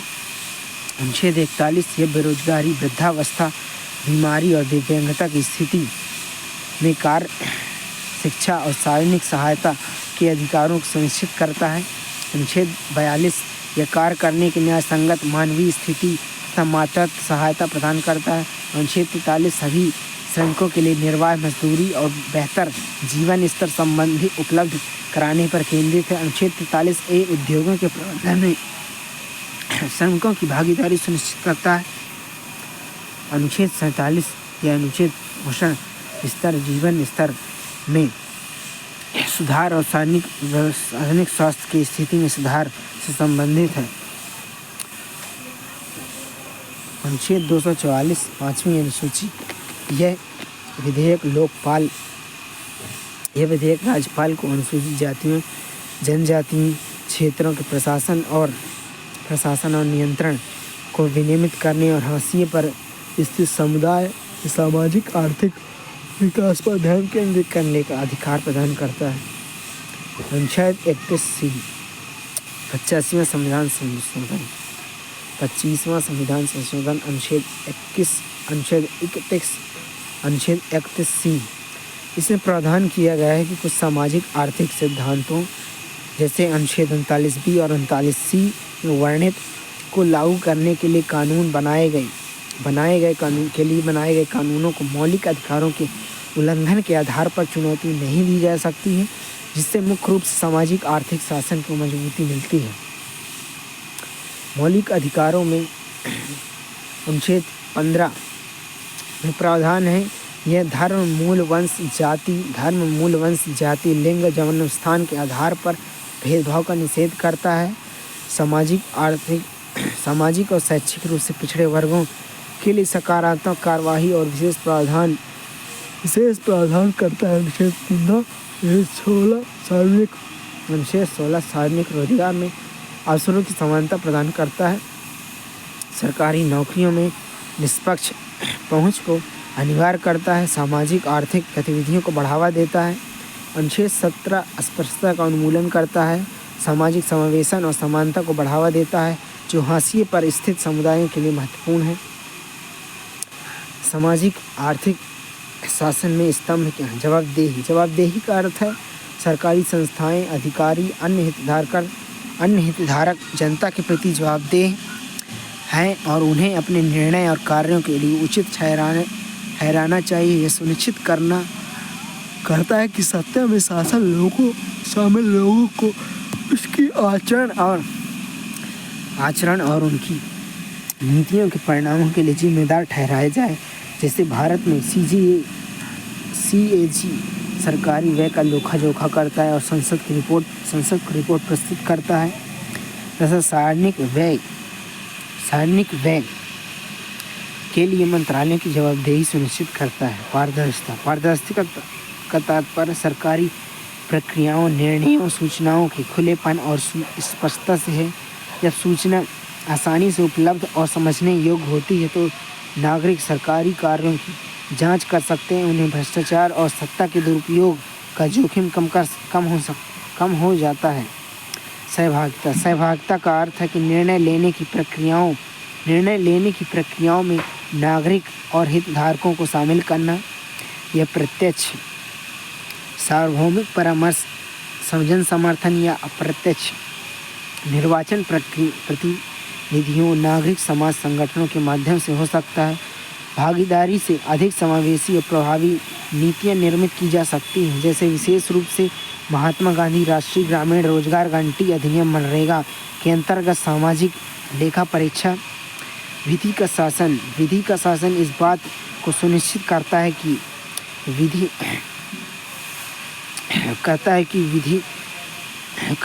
विधिक ढांचे और कानून सभी पर समान और निष्पक्ष रूप से लागू हो। यह अधिकारों का संरक्षण कर व्यवस्था को बनाए रखने, आर्थिक और सामाजिक गतिविधियों के लिए एक पूर्वानुमानित वातावरण प्रदान करता है। जैसे सर्वोच्च न्यायालय संवैधानिक अधिकारों का उल्लंघन करने वाले कानूनों या कार्यप्रणाली कार्यों को रद्द कर सकता है। समानता और समावेशिता का अर्थ सभी के लिए, विशेषकर हाशिए पर स्थित, कमजोर या सुभेद समूहों के लिए संसाधन, अवसर और सेवाओं को उचित उपलब्धता और पहुंच सुनिश्चित करना है। इस स्तंभ का उद्देश्य असमानताओं को कम करना, सामाजिक सामंजस्य को बढ़ावा देना। उदाहरण के लिए भारत की शिक्षा और रोजगार में सकारात्मक कार्यवाही की नीतियों का उद्देश्य ऐतिहासिक असमानताओं को लागू करना है। दक्षता और प्रभावशीलता और दक्षता का तात्पर्य सार्वजनिक सेवाएं प्रदान करने तथा वांछित परिणाम प्राप्त करने के लिए संसाधनों का समय पर और स्पष्टतम उपयोग, कुशल शासन नीतियों के प्रभाव को अधिकतम करता है और अपव्यय को न्यूनतम करता है। उदाहरण के लिए ई-गवर्नेंस पहल जैसे उमंग ऐप नागरिकों के लिए, विशेष रूप से दूर दराज के क्षेत्रों में किसी भी समय सरकार के साथ संवाद स्थापित करने की प्रक्रिया को सुगम बनाता है। सामाजिक आर्थिक शासन का महत्व, सतत और समावेशी विकास को बढ़ावा। सामाजिक आर्थिक शासन शिक्षा, आय, कौशल विकास, रोजगार की स्थिति में सुधार करता है। साथ ही समावेशी विकास और जीवन की बेहतर गुणवत्ता को बढ़ावा देता है। यह सुनिश्चित करता है कि सभी लाभ सभी वर्गों तक पहुँचे, जिसमें समाज के कमज़ोर या सुभेद लोग भी शामिल हैं। उदाहरण के लिए सर्व शिक्षा अभियान ने विद्यार्थी शिक्षक अनुपात 35 से 25 में सुधार किया है। प्राथमिक सकल नामांकन को 99.21% तक बढ़ाया है। यूडीएस की रिपोर्ट के अनुसार गरीबी और असमानता की स्थिति में कमी, प्रभावी शासन, आय असमानता को कम करने, गरीबी के स्तर को कम करने के हेतु न्यूनतम मजदूरी कानून, सार्वजनिक स्वास्थ्य सेवा, सामाजिक सुरक्षा जैसी नीतियों को लागू करता है। ये संसाधन और अवसर के अंतर को संबोधित करता है या अधिक समतापूर्ण समाज के विकास को बढ़ावा देता है। उदाहरण के लिए आयुष्मान भारत जैसी योजनाओं स्वास्थ्य सेवा पर होने वाले व्यय में उल्लेखनीय कमी 21% की है। संस्थागत क्षमता और स्थिरता को सुदृढ़ करना, मजबूत शासन व्यवस्था, संस्थाओं द्वारा प्रदान की जाने वाली सेवाओं और संकटों का सामना करने की क्षमता में वृद्धि करती है, जिससे सतत आर्थिक विकास और सामाजिक सद्भावना हेतु स्थिरता, पूर्वानुमान तथा अनुकूलन को बढ़ावा मिलता है। जैसे कोविड-19 महामारी के दौरान मजबूत स्वास्थ्य सेवा बुनियादी ढांचे और नीतिगत उपायों से महामारी के प्रभाव को कम करने में मदद मिली है। जवाबदेहिता और पारदर्शिता में वृद्धि, सामाजिक आर्थिक शासन पारदर्शिता तंत्र स्थापित करता है, भ्रष्टाचार को कम करता है, सरकार में लोगों के विश्वास को बढ़ाने का कार्य करता है। यह सुनिश्चित करता है कि संसाधनों का उपयोग सार्वजनिक कल्याण हेतु प्रभावी ढंग से किया जा सके। जैसे केंद्रीय सतर्कता आयोग और लोकपाल जैसी संस्थाएं शिकायतों की जांच करने, उनका समाधान प्रस्तुत कर भ्रष्टाचार को कम करने पर केंद्रित हैं। व्यापक भागीदारी को प्रोत्साहन करना, शासन में निर्णय प्रक्रियाओं में सामाजिक सभी हितधारकों, सरकार, निजी क्षेत्र नागरिक समाज को शामिल और विधिक दृष्टिकोणों पर विचार किया जाता है, जिससे बेहतर नीतिगत परिणाम सामने आते हैं। संसाधन अनुकूलन को सुगम बनाना, यह संसाधनों के कुशल आवंटन और उपयोग को बढ़ावा देता है तथा सुनिश्चित करता है कि बुनियादी ढांचे, स्वास्थ्य, शिक्षा, अन्य क्षेत्रों में निवेश से अधिकतम सामाजिक लाभ प्राप्त किया जा सके। जैसे स्मार्ट सिटी मिशन जैसी परियोजनाएं शहरी सामाजिक ढांचे के अनुकूल हैं और जो जीवन की गुणवत्ता और आर्थिक विकास को बढ़ावा देती हैं।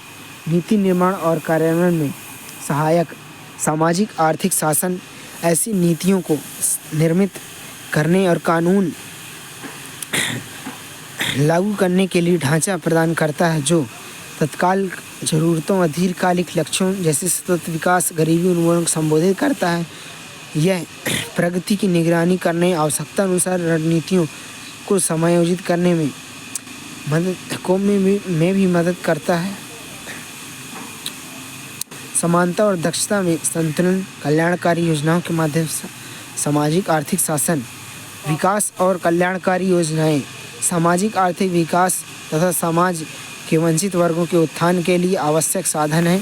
हालांकि उद्देश्यपूर्ण रूप से लागू की गई ऐसी योजनाओं को कुछ लोगों तक द्वारा भेदभावपूर्ण माना जा सकता है, फिर भी विद्यमान सामाजिक आर्थिक अंतर को समाप्त करने हेतु ये आवश्यक है। भेदभाव के संदर्भ में तर्क केंद्रित दृष्टिकोण, शिक्षा और नौकरियों से संबंधित नीतियों की आलोचना इस आधार पर की जाती है कि वे कथित रूप से योग्यता को कमज़ोर करते हैं। संसाधन और आवंटन मनरेगा जैसी योजनाओं से ग्रामीण क्षेत्रों को लाभ मिलता है, लेकिन शहरी निर्धनों जिसके पास रोजगार के लिए समान सहायता नहीं है की उपेक्षा की जाती है। मनरेगा जैसे ग्रामीण केंद्रित कार्यक्रमों की तुलना में शहरी रोजगार योजनाएं सीमित हैं। दुरुपयोग की संभावना, गरीबों की सहायता करने के उद्देश्य से बनाई गई सार्वजनिक वितरण प्रणाली भ्रष्टाचार और लीकेज की समस्या से ग्रस्त है, जिससे संसाधनों का आवंटन लक्षित लाभार्थियों तक नहीं पहुंच पाता है। जैसे रिपोर्ट के अनुसार सार्वजनिक वितरण प्रणाली के तहत आवंटित खाद्यान्न और अवैध रूप से खुले बाजारों में बेचे जाते हैं। निर्भरता में वृद्धि, किसानों के लिए निःशुल्क विद्युत, जल, स्वास्थ्य संसाधन उपयोग को बढ़ावा देने के स्थान पर सब्सिडी पर निर्भरता को बढ़ावा दे सकते हैं। जैसे निरंतर प्राप्त होने वाली सब्सिडी के कारण पंजाब जैसे राज्यों में भूजल स्तर में अत्यधिक कमी आई है। भौगोलिक असमानताएं, पीएम डिवाइन जैसे कार्यक्रम विशिष्ट क्षेत्रों पर ध्यान केंद्रित करते हैं, जिससे अन्य क्षेत्रों की उपेक्षा की जाती है जहां समान ध्यान नहीं दिया जाता है। विपक्ष में तर्क क्या है? लक्षित कल्याणकारी योजनाओं की आवश्यकता, सामाजिक न्याय। ये योजनाएं सामाजिक आर्थिक अंतराल को समाप्त करने का कार्य करती हैं तथा हाशिए पर स्थित समूहों को सशक्त बनाती हैं। उदाहरण के लिए बेटी बचाओ बेटी पढ़ाओ अभियान लड़कियों की शिक्षा और लैंगिक समानता को बढ़ावा देने से संबंधित है। आर्थिक समानता वंचितों के लिए वित्तीय समावेशन सुनिश्चित करता है। उदाहरण के लिए प्रधानमंत्री जन धन योजना ने लाखों लोगों के लिए बैंकिंग पहुंच का विस्तार किया है। स्वास्थ्य और कल्याण, इसका उद्देश्य कमज़ोर या सुभेद आबादी को स्वास्थ्य सेवा तक पहुंच प्रदान करना है। उदाहरण के लिए आयुष्मान भारत योजना निम्न आय वाले परिवारों को मुफ्त स्वास्थ्य बीमा प्रदान करती है। शैक्षिक समानता, शिक्षा और पोषण तक पहुंच को बढ़ावा देता है।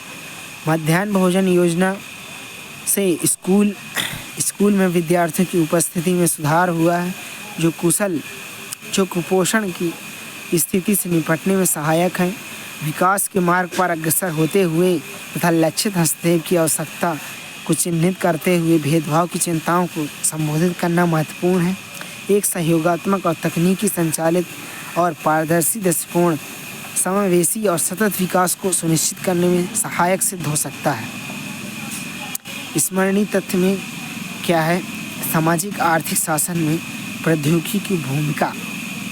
प्रौद्योगिकी विशेष रूप से डिजिटल अवसंरचना भारत के सामाजिक आर्थिक शासन की आधारशिला निर्मित करती हैं, जो सामाजिक सेवाओं के वितरण में परिवर्तन लाकर पारदर्शिता को बढ़ावा देकर समावेशी विकास को बढ़ावा दे रही है। जैसे डिजिटल इंडिया कार्यक्रम, इसके अंतर्गत डिजिटल बुनियादी ढांचे में परिवर्तन, ऑनलाइन सरकारी सेवाओं तक कुशल पहुंच, डिजिटल अर्थव्यवस्था का विस्तार और रोजगार सृजन करना शामिल है। ई गवर्नेंस प्लेटफॉर्म, आधार, यूपीआई, डिजी लॉकर, डीबीटी जैसे उपकरणों ने प्रक्रियाओं को सुव्यवस्थित किया है। प्राप्त होने वाले लाभ की प्रत्यक्ष पारदर्शी डिलीवरी सुनिश्चित की है, जिससे सेवाओं में होने वाले विलंब और भ्रष्टाचार में कमी आई है। ऑनलाइन सरकारी सेवाएं ये विशेष रूप से ग्रामीण और वंचित समुदायों के लिए बेहतर सुविधा और सेवा अंतराल को समाप्त करने में सहायक है। डिजिटल रिकॉर्ड और real time data, digital platform बिना किसी हस्तक्षेप के रिकॉर्ड और रियल टाइम अपडेट प्रदान करते हैं, पारदर्शिता को बढ़ावा देते हैं तथा नागरिकों को सेवाओं को ट्रैक करने में मदद कर सकते हैं। शिकायत निवारण के लिए CPG, RAMS जैसी ऑनलाइन प्रणाली नागरिकों को शिकायत दर्ज करने और निगरानी करने में सक्षम बनाती है, जिससे व्यापक जवाबदेही सुनिश्चित होती है। सामाजिक आर्थिक शासन से संबंधित चुनौतियाँ क्या हैं? संसाधन और वित्तीय बाधाएं, सीमित वित्तीय संसाधन, बजटीय सीमाएं सामाजिक आर्थिक कार्यक्रमों के लिए पर्याप्त वित्त उपलब्ध कराने में बाधा उत्पन्न करती हैं तथा प्रतिस्पर्धी मांगों के कारण धन का अपर्याप्त आवंटन होता है। बुनियादी ढांचे कमी, परिवहन, ऊर्जा, संचार में खराब बुनियादी ढांचे सेवाओं के वितरण और नीतियों के कार्यान्वयन में बाधा उत्पन्न करती है। सामाजिक आर्थिक असमानता, क्षेत्रीय और सामाजिक असमानता, व्यापक असमानताएं समान नीतिगत कार्यान्वयन को जटिल बनाती हैं, जो प्रायः हाशिए पर स्थित समूहों को बाहर कर देती हैं। निरंतर गरीबी, उच्च गरीबी स्तर विकास नीतियों में बाधा उत्पन्न करते हैं, बुनियादी सेवाओं तक पहुँच को प्रतिबंधित करते हैं। प्रशासनिक अक्षमताएं और भ्रष्टाचार, नौकरशाही में लाल-फीताशाही, प्रक्रियाओं में जटिलता, नीतिगत कार्यान्वयन में देरी और उसके प्रभाव को कम करती हैं। भ्रष्टाचार के कारण संसाधनों का रिसाव, अनुचित आवंटन अभिशासन में जनता के विश्वास को कम करता है। जवाबदेही और पारदर्शिता का अभाव, कमज़ोर जवाबदेही तंत्र जनता में विश्वास और शासन की प्रभावशीलता को क्षीण करता है। कमज़ोर संस्थागत क्षमता, मजबूत कानूनी और राजनीतिक संस्थाओं का अभाव, कमज़ोर संस्थागत संस्थाओं और नीतियों के उचित क्रियान्वयन और निगरानी करने में सक्षम नहीं है, जिससे विकास में बाधा उत्पन्न होती है। असमान कार्यान्वयन, असंगत नीति कार्यान्वयन समग्र प्रभाव को सीमित करता है। अपर्याप्त सार्वजनिक बुनियादी भागीदारी, सीमित नागरिक भागीदारी, न्यूनतम सार्वजनिक भागीदारी के परिणाम स्वरूप ऐसी नीतियाँ विकसित होती हैं जो हितधारकों की आवश्यकताओं को प्रतिबंधित करने में सक्षम नहीं होती हैं तथा इससे उनकी प्रभावशीलता और वैधता में कमी आती है।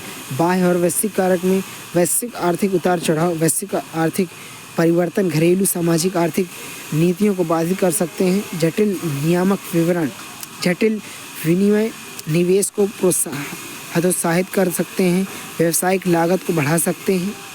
डिजिटल निरक्षरता और ICT की अनुपलब्धता सामाजिक आर्थिक विकास को किस प्रकार बाधा उत्पन्न करती है? सरकारी सेवाओं तक सीमित पहुंच होती है। ग्रामीण क्षेत्रों में डिजिटल निरक्षरता के कारण नागरिक महत्वपूर्ण सरकारी सेवाओं, सरकारी योजनाओं और प्रत्यक्ष लाभ अंतरण की पहुंच से वंचित रह जाते हैं। जैसे CIS रिपोर्ट में KYC और दस्तावेजों को अपलोड करने संबंधी समस्याएं, सार्वजनिक वितरण प्रणाली तक पहुंच में देरी और खाद्य सुरक्षा की स्थिति के बारे में बताया गया है।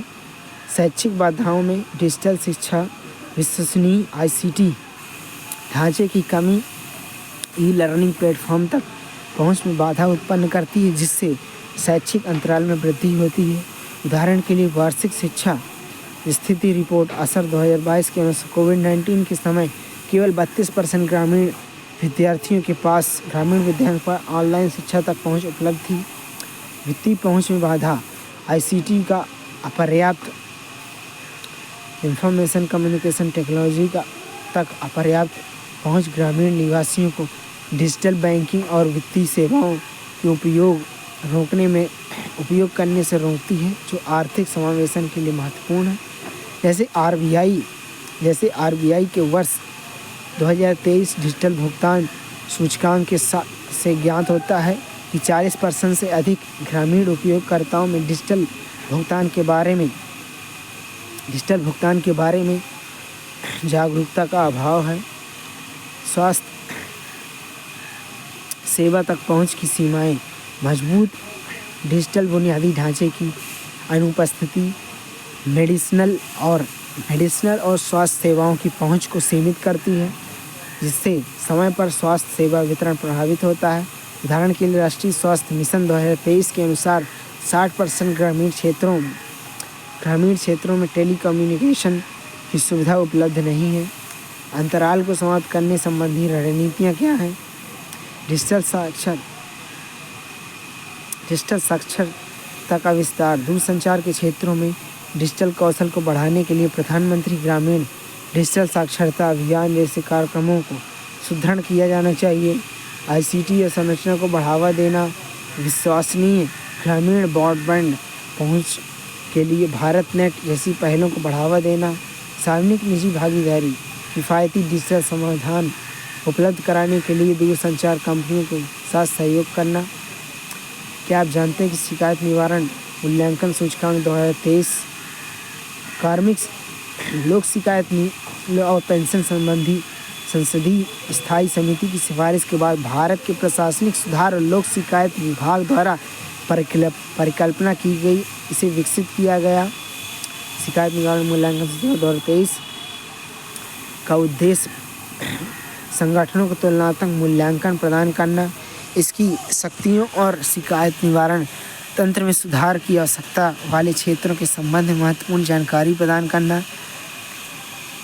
इस रिपोर्ट में शिकायतों के मूल कारणों का आकलन करने के लिए टू डायमेंशनल या द्विआयामी कलर कोडिंग विश्लेषण का उपयोग किया जाता है, जिसमें कृषि विभाग समूह A, CAG समूह B और DIPAM समूह C जैसे शीर्ष प्रदर्शनकर्ता शामिल हैं। इसमें शिकायतों के लिए बेहतर तरीके से निपटने के लिए IGMS 2.0 और ट्री डैशबोर्ड जैसे उपकरणों को भी शामिल किया गया है। सिफारिशें और आगे की राय। रिपोर्ट में पूर्वानुमानात्मक विश्लेषण के लिए AI और मशीन लर्निंग को अपनाना, GRO क्षमता को विकसित करने, ATR प्रारूपों को संशोधित करने, जवाबदेही के लिए ऑडिट करने और बेहतर नागरिक सेवा वितरण हेतु सरकार के भीतर स्तर तक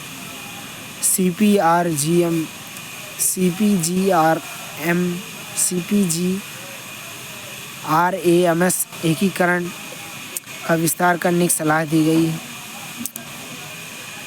सार्वजनिक परीक्षा अनुचित साधनों की रोकथाम अधिनियम 2024 शैक्षिक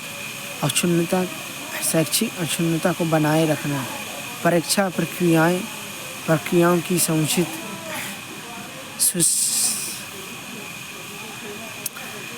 सार्वजनिक परीक्षा अधिनियम 2024 शैक्षिक अक्षुण्णता को बनाए रखना, परीक्षा प्रक्रियाओं की शुचिता को सुरक्षित करना, परीक्षाओं को निष्पक्ष और विश्वसनीयता के समझौते करने वाली प्रथाओं और गतिविधियों को रोकना।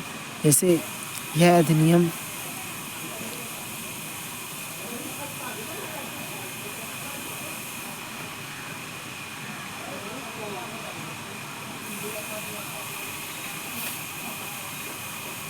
परीक्षा प्रोटोकॉल का मानकीकरण। अभिशासन का उद्देश्य विभिन्न शैक्षिक संस्थानों में एक रूपता सुनिश्चित करते हुए तथा एक रूपता सुनिश्चित करते हुए परीक्षा आयोजित करने के लिए एक समान प्रोटोकॉल और प्रक्रियाओं को स्थापित करना। कार्यवाही के लिए कानूनी ढांचा। यह अनुचित साधनों के प्रयोग को दंडित करने के लिए कानूनी आधार प्रदान करता है, जिससे जुर्माने से लेकर कारावास तक की सजा का प्रावधान है। जैसे कि इस अधिनियम के तहत किसी भी अपराध की जांच ACP या DSP के नीचे के पदाधिकारी नहीं करेंगे। समान अवसरों को बढ़ावा देना अधिनियम धोखाधड़ी के विरुद्ध बड़े कानूनों को लागू करता है और यह सुनिश्चित करता है कि सभी अभ्यर्थियों के समान अवसरों को बढ़ावा देना अधिनियम धोखाधड़ी के विरुद्ध बड़े उपायों को लागू करता है। यह सुनिश्चित करता है कि किसी भी अभ्यर्थियों का मूल्यांकन निष्पक्ष रूप से तथा समान अवसर के आधार पर किया जा सके। उदाहरण के लिए यादृच्छिक पर निरीक्षण और तत्कालीन जांच से संबंधित प्रावधान पारदर्शी निष्पक्ष परीक्षा वातावरण निर्माण में सहायक है। प्राधिकरण को सशक्त बनाना।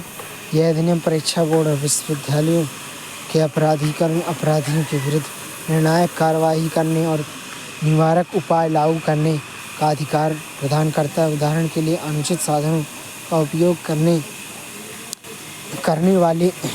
करने वाले किसी भी व्यक्ति या व्यक्तियों को कम से कम 3 वर्ष की कैद और 10 लाख तक के जुर्माना हो सकता है। विभिन्न क्षेत्र संबंधित सरकारी पहल। स्वास्थ्य और पोषण। राष्ट्रीय स्वास्थ्य पोषण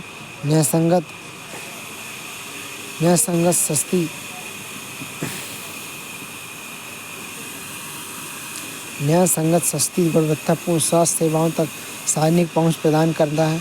यह स्वास्थ्य प्रणालियों को सशक्त बनाने, मातृ और शिशु स्वास्थ्य में सुधार कर लाने और संक्रामक एवं गैर संक्रामक रोगों को नियंत्रित करने पर केंद्रित है। जननी सुरक्षा योजना गरीब गर्भवती महिलाओं के बीच संस्थागत प्रसव को बढ़ावा देना। ये पात्र महिलाओं को संस्थागत प्रसव के लिए ग्रामीण क्षेत्रों में 1400 रुपये और शहरी क्षेत्रों में 1000 की नकदी प्रोत्साहन राशि देता है। राष्ट्रीय पोषण मिशन पोषण 2.0 का उद्देश्य पूरे भारत में 0 से 6 वर्ष की आयु के बच्चों को, गर्भवती महिलाओं और स्तनपान कराने वाली माताओं को पोषण स्थिति में सुधार करना। राष्ट्रीय डिजिटल स्वास्थ्य शिक्षा। राष्ट्रीय सेवा वितरण सुधार के लिए स्वास्थ्य रिकॉर्ड डिजिटल करना। नेशनल हेल्थ क्लेम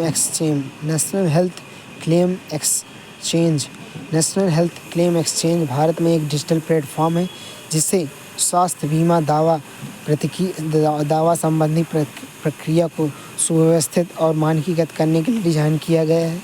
इसका उद्देश्य स्वास्थ्य सेवा पारिस्थितिकी तंत्र में विभिन्न हितधारकों के बीच दावा संबंधी जानकारी को आदान प्रदान की सुविधाजनक बनाकर दक्षता और पारदर्शिता और रोगी अनुभव को सुधार करना है। मुख्य विशेषताओं में केंद्रीकृत platform NHCX national health claim exchange बीमाकर्ताओं, तृतीय पक्ष प्रशासकों और स्वास्थ्य सेवा प्रदाताओं और अन्य संबंधित पक्षों के बीच दावों से संबंधित सूचनाओं के आदान प्रदान के लिए एक केंद्रीय बिंदु के रूप में कार्य करता है। मानकीकरण। यह स्वास्थ्य संबंधी दावों के प्रसंस्करण के लिए समान मानक और प्रारूप स्थापित करता है, जिसमें विभिन्न प्रणालियों के बीच अंतर संचालन सुनिश्चित होता है। अंतर संचालनीयता। National health claim exchange fast health care interoperability responses मानकों का लाभ उठाता है ताकि यह सुनिश्चित किया जा सके कि विभिन्न प्रणालियों सहजता से संवाद और परस्पर रूप से सूचना साझा कर सकें। शिक्षा और कौशल विकास। समग्र शिक्षा अभियान प्री स्कूल से कक्षा 12 तक की विद्यालयी शिक्षा को एकीकृत करता है और ये तीन पूर्व की 3 पूर्व की योजनाओं को एकीकृत करता है। सर्व शिक्षा अभियान, राष्ट्रीय माध्यमिक शिक्षा अभियान और शिक्षा का उद्देश्य प्री स्कूल में वरिष्ठ माध्यमिक स्तर पर तक समावेशी और समान गुणवत्ता वाली शिक्षा सुनिश्चित करना। राष्ट्रीय कार्यक्रम डिजिटल शिक्षा, व्यावसायिक प्रशिक्षण और शिक्षक प्रशिक्षण पर केंद्रित है। नया कौशल कार्यक्रम 2024 में 5 वर्षों की अवधि में 20 लाख युवाओं को कुशल बनाया जाएगा। 1000 औद्योगिक प्रशिक्षण संस्थानों को परिणाम उन्मुख के साथ हब और स्पोक व्यवस्था में अधिसूचित किया जाएगा। प्रधानमंत्री इंटर्नशिप योजना, शीर्ष 500 कंपनियों 5 वर्षों में 1 करोड़ युवाओं को इंटर्नशिप का अवसर प्रदान करना। विद्यार्थियों को 12 महीने के लिए वास्तविक जीवन के कारोबारी माहौल, विभिन्न व्यवसायों और रोजगार के अवसरों का अनुभव मिलेगा। 5,000 रुपये प्रति माह का इंटर्नशिप भत्ता और 6,000 की एक मुश्त सहायता प्रदान की जाएगी। कौशल ऋण योजना सरकार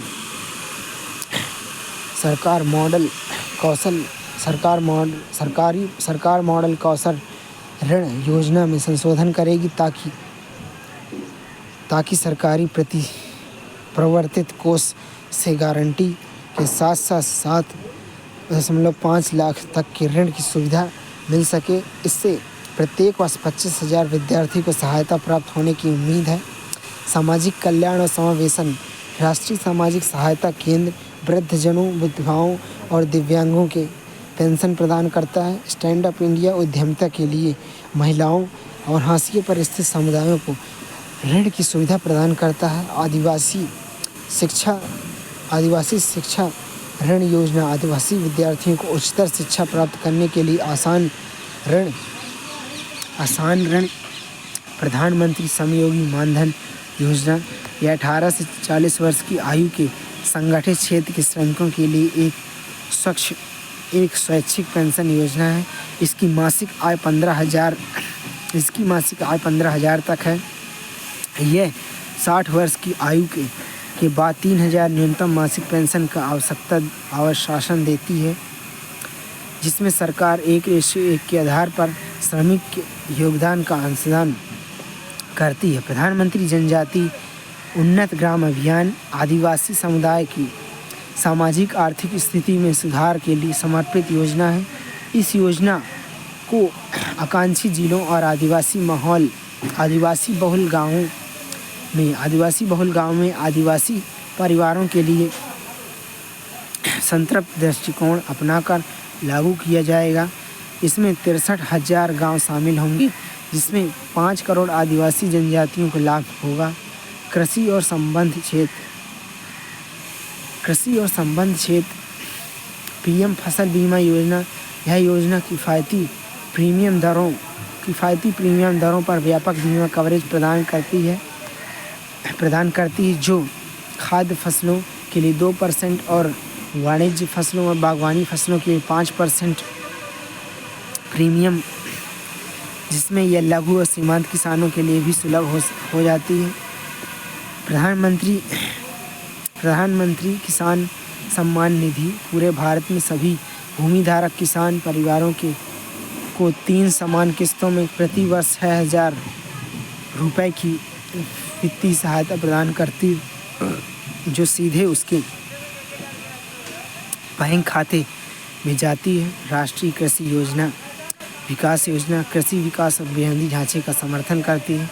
प्रधानमंत्री मत्स्य संपदा योजना, यह मत्स्य संपदा बढ़ाने, बुनियादी ढांचे के आधुनिकीकरण और मछुआरों की आय को दोगुना करने पर केंद्रित है, जिसमें 5 वर्षों में कुल 20,000 करोड़ रुपए निवेश किया जाएगा।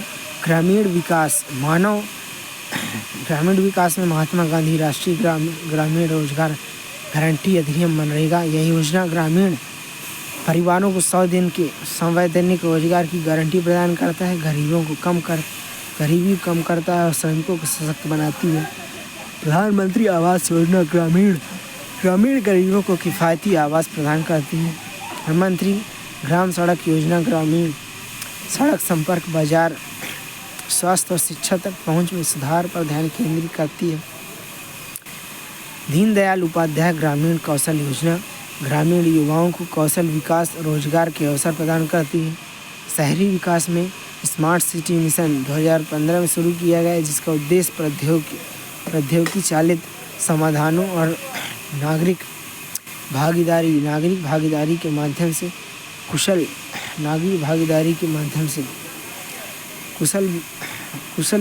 बुनियादी ढांचा और एक स्थायी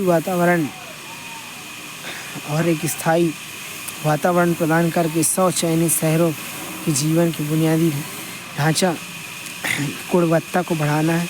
अटल कायाकल्प और शहरी परिवर्तन मिशन जल आपूर्ति, सीवेज और शहरी परिवहन पर ध्यान केंद्रित करती है। पूल फाइनेंसिंग और डेवलपमेंट फंड स्कीम शहरी स्थानीय निकाय को बुनियादी ढांचे के लिए धन एकत्र में सक्षम बनाती है।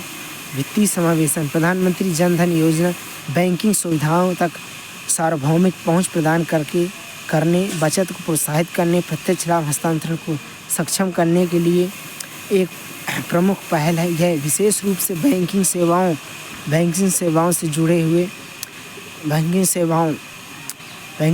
से नहीं जुड़े व्यक्तियों को लक्षित करती है। डिजिटल भुगतान और संरचना UPI, रुपे कार्ड, फास्टैग जैसे बुनियादी प्लेटफॉर्म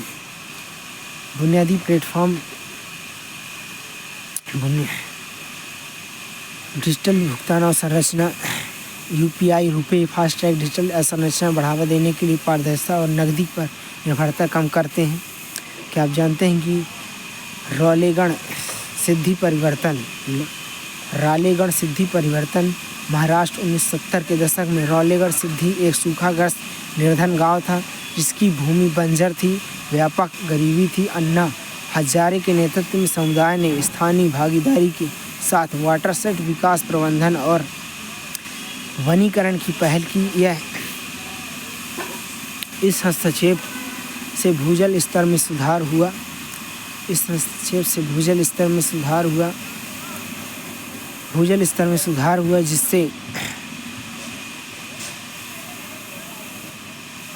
जिससे बहुफसल कृषि संभव हुई है और कृषि उत्पादकता में वृद्धि हुई है।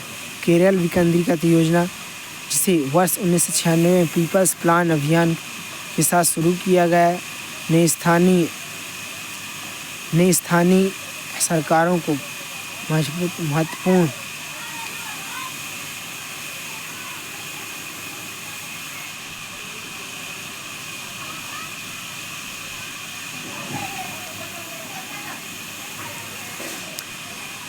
केरल की विकेंद्रित योजना, जिसे वर्ष 1996 में पीपल्स प्लान अभियान के तहत शुरू किया गया, ने स्थानीय सरकारों को महत्वपूर्ण निर्णय और नीति को लेकर अधिकार सौंप कर उन्हें सशक्त बनाया है, जिससे शिक्षा, नियोजन, सहभागिता और समावेशी बन गया है। इस दृष्टिकोण के कारण स्थानीय बुनियादी ढांचे, सामाजिक सेवाओं में सुधार हुआ है, गरीबी में तीव्र गिरावट आई है और जिसकी सहायता से केरल ने भारत में सबसे कम गरीबी अनुपात हासिल किया है।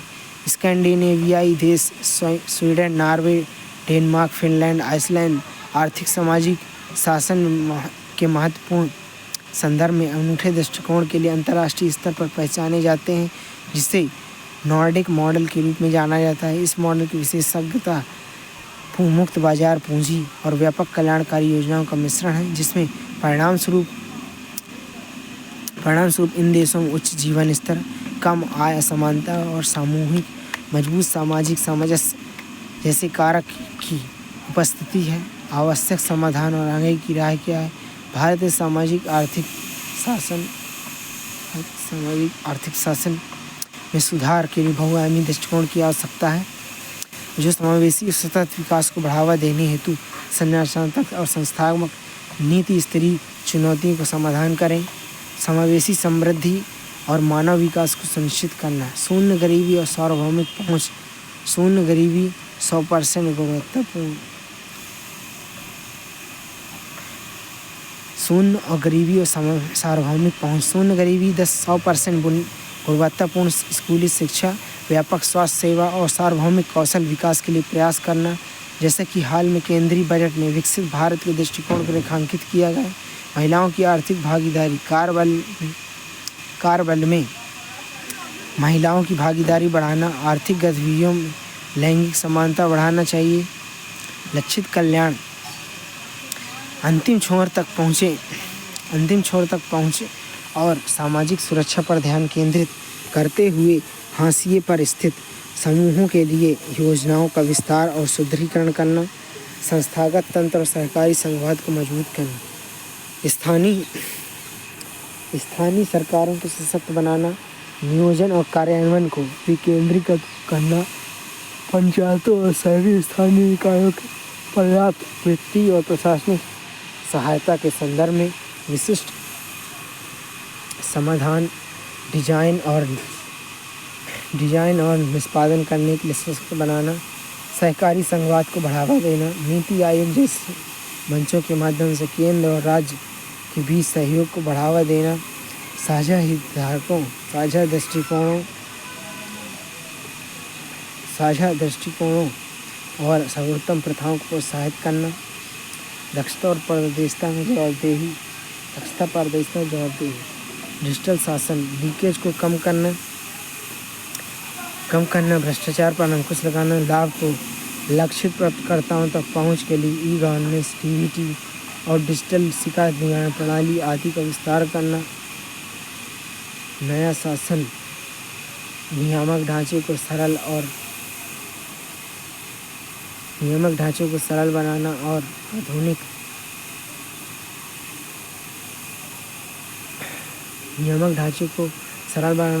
बनाना, पुराने कानूनों को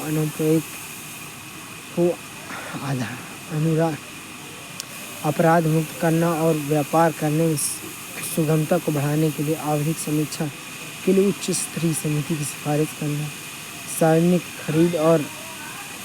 खरीद और परियोजना का प्रभाव, देरी और लागत में वृद्धि को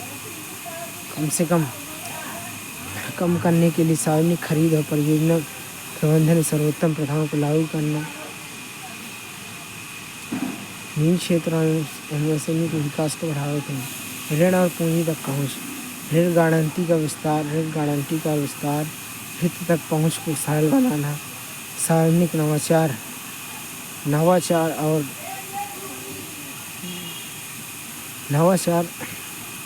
और रोजगार सृजन को बढ़ावा, एमएसएमई और स्टार्टअप के लिए अनुकूलित ऋण उत्पादों को बढ़ावा देना, सार्वजनिक निजी भागीदारी, निजी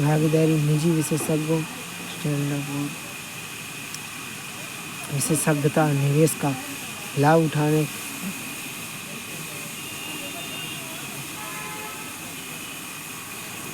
सार्वजनिक निजी भागीदारी विशेषता, निजी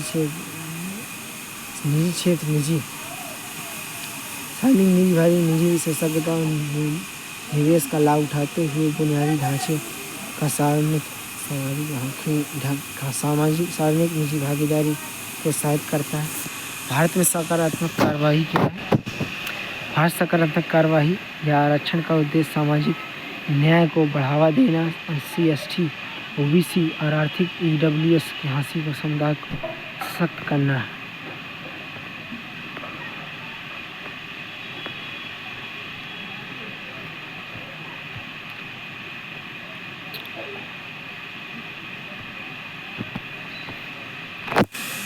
प्रमुख सकारात्मक कार्यवाही हेतु उपाय: शिक्षा और रोजगार की आरक्षण, संवैधानिक अनुच्छेद 15(4), 16(4) और 16(6) शैक्षिक संस्थानों, सरकारी नौकरियों में अनुसूचित जातियों, जनजातियों, अनुसूचित जनजाति राज्य सूची में जाएगा। अन्य पिछड़ा वर्गों और आर्थिक रूप से कमजोर वर्गों के रूप में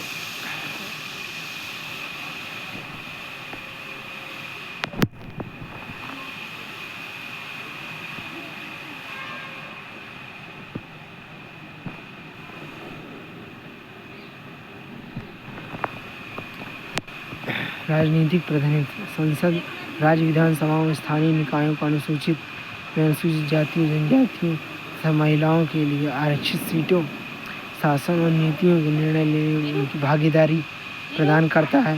विधिक सुरक्षा अनुसूचित जाति जनजाति अधिनियम जैसे कानून हाशिए पर स्थित समूहों को भेदभाव या शोषण के विरुद्ध सुरक्षा प्रदान करता है।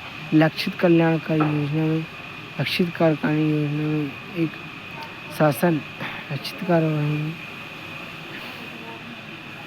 कार्यवाही योजना, विशेष छात्रवृत्ति, छात्रावास, आर्थिक विकास कार्यक्रम से वंचित होना, शैक्षिक और आर्थिक विकास।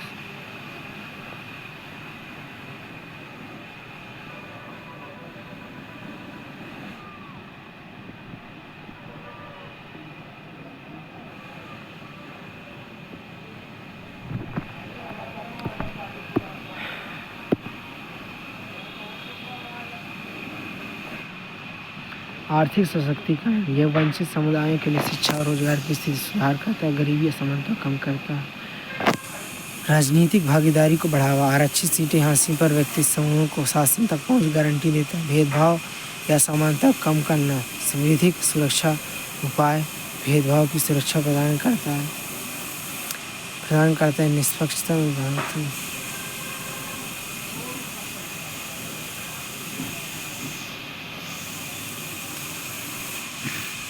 जनहित अभिशासन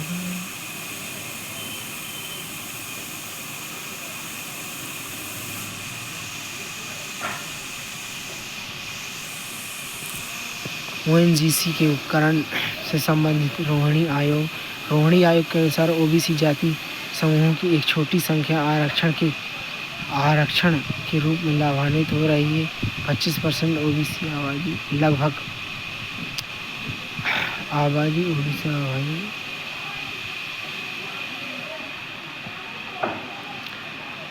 लाभों समान वितरण सुनिश्चित करना,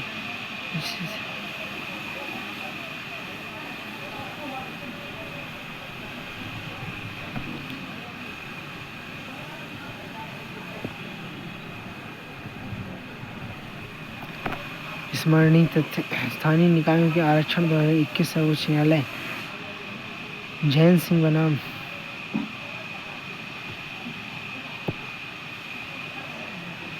इंदिरा साहनी मामला 1992। केंद्र सरकार ने नौकरियों में ओबीसी के लिए 27% आरक्षण की स्थिति को बरकरार रखा, जिससे जनजातियों को सामाजिक और शैक्षिक पिछड़ेपन के लिए वैध मानदंड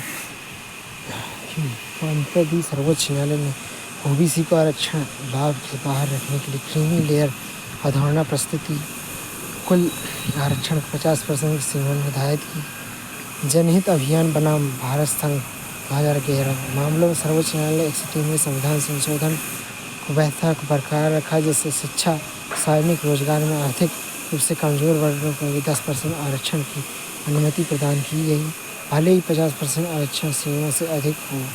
पंजाब राज्य कानून बनाम पंजाब राज्य बनाम देवेंद्र सिंह मामला 2020 SC/ST श्रेणियों के अंतर उपवर्गीकरण जिसमें जिन्हें राज्यों को उसमें SC/ST के भी सार्वहित हाशिए पर स्थित लोगों की पहचान करना, उन्हें प्राथमिकता देने के लिए अनुमति प्रदान की गई है। ग्लोबल सेंटर जर्मन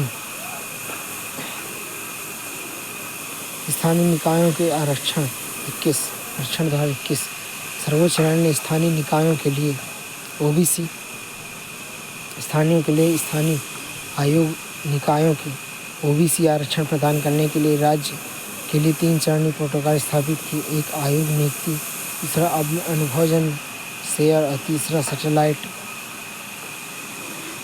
स्मरणीय तथ्य क्या है?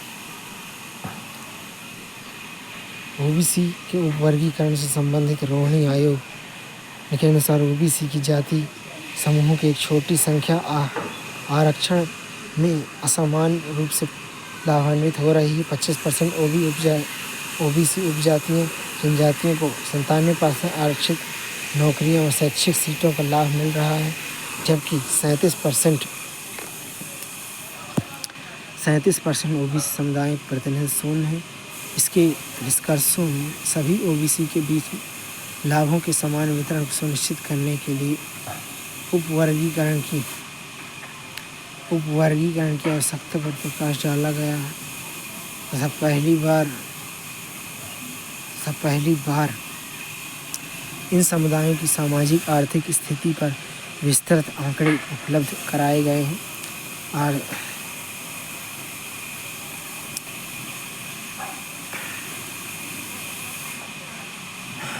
अमेरिकी सर्वोच्च न्यायालय द्वारा विश्वविद्यालयों में जाति आधारित प्रवेश को खारिज करना 29 जून 2023 को 4000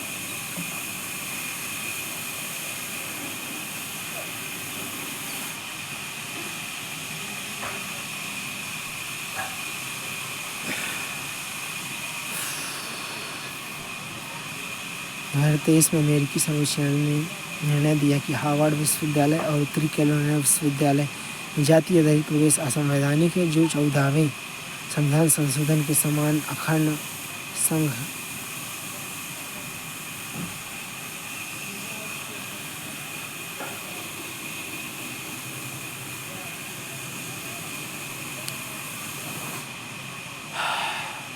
छः से तीन के बहुमत के निर्णय में न्यायालय ने माना कि विश्वविद्यालय प्रवेश में जाति के आधार पर प्रवेश को पर्याप्त रूप में उचित नहीं ठहराया जा सकता और संस्थाओं को आगे बढ़ाने की तटस्थ जाति मानदंड की अपनाने की आवश्यकता है। सकारात्मक कार्रवाई संबंधित चुनौतियाँ क्या हैं? सकारात्मक कार्रवाई संबंधी चुनौती औचित्यपूर्ण धारणा। कुछ लोगों द्वारा इसे विपरीत भेदभाव के रूप में देखा जाता है। इसमें निष्पक्षता को लेकर विवाद की स्थिति उत्पन्न हो जाती है। बुराई के रूप में लाभार्थियों को पक्षपात का सामना करना पड़ सकता है, जिससे उनकी उपलब्धियों में को योग्यता की बजाय कोटा के आधार पर निर्धारित किया जाता है। प्रतिरोध और प्रतिक्रिया। राजनीतिक और सामाजिक प्रतिषेध के परिणाम स्वरूप कानूनी चुनौतियां उत्पन्न हो सकती हैं तथा सामाजिक गति धीमी हो सकती है। संसाधनों की कमी। सीमित संसाधन इन कार्यक्रमों की प्रभावशीलता और पहुंच को कम करते हैं। प्रभाव की माप। दीर्घकालिक परिणामों प्रभावशीलता का आकलन करना प्राय चुनौतीपूर्ण होता है। प्रशासनिक जटिलता। इन नीतियों के प्रबंधन के लिए महत्वपूर्ण समन्वय और निगरानी की आवश्यकता होती है। योग्यता और समानता को संतुलित करना। समानता को बढ़ावा देते हुए निष्पक्षता को बनाए रखना एक गंभीर मुद्दा बना हुआ है। संबंधित समाधान और आगे की राय क्या है? लक्ष्य समूहों तक लाभ पहुंचाने और उसे सुनिश्चित करने के लिए मजबूत निगरानी, नियमित मूल्यांकन और डेटा संचालित समायोजन के माध्यम से कार्यान्वयन और निगरानी को मजबूत किया जाना चाहिए। आय आधारित और अंतर विषयक मानदंड। लिंग, दिव्यांगता और क्षेत्र को शामिल करके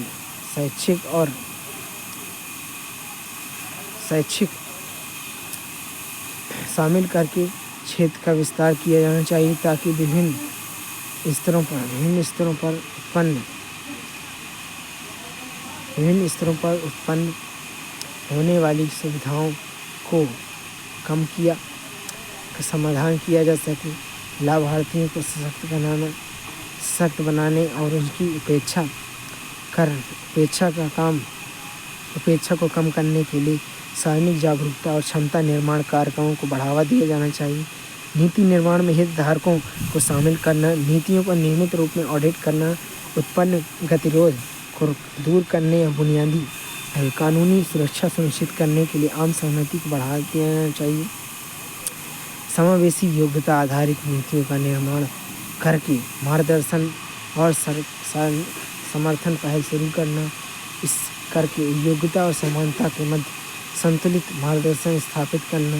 हाशिए पर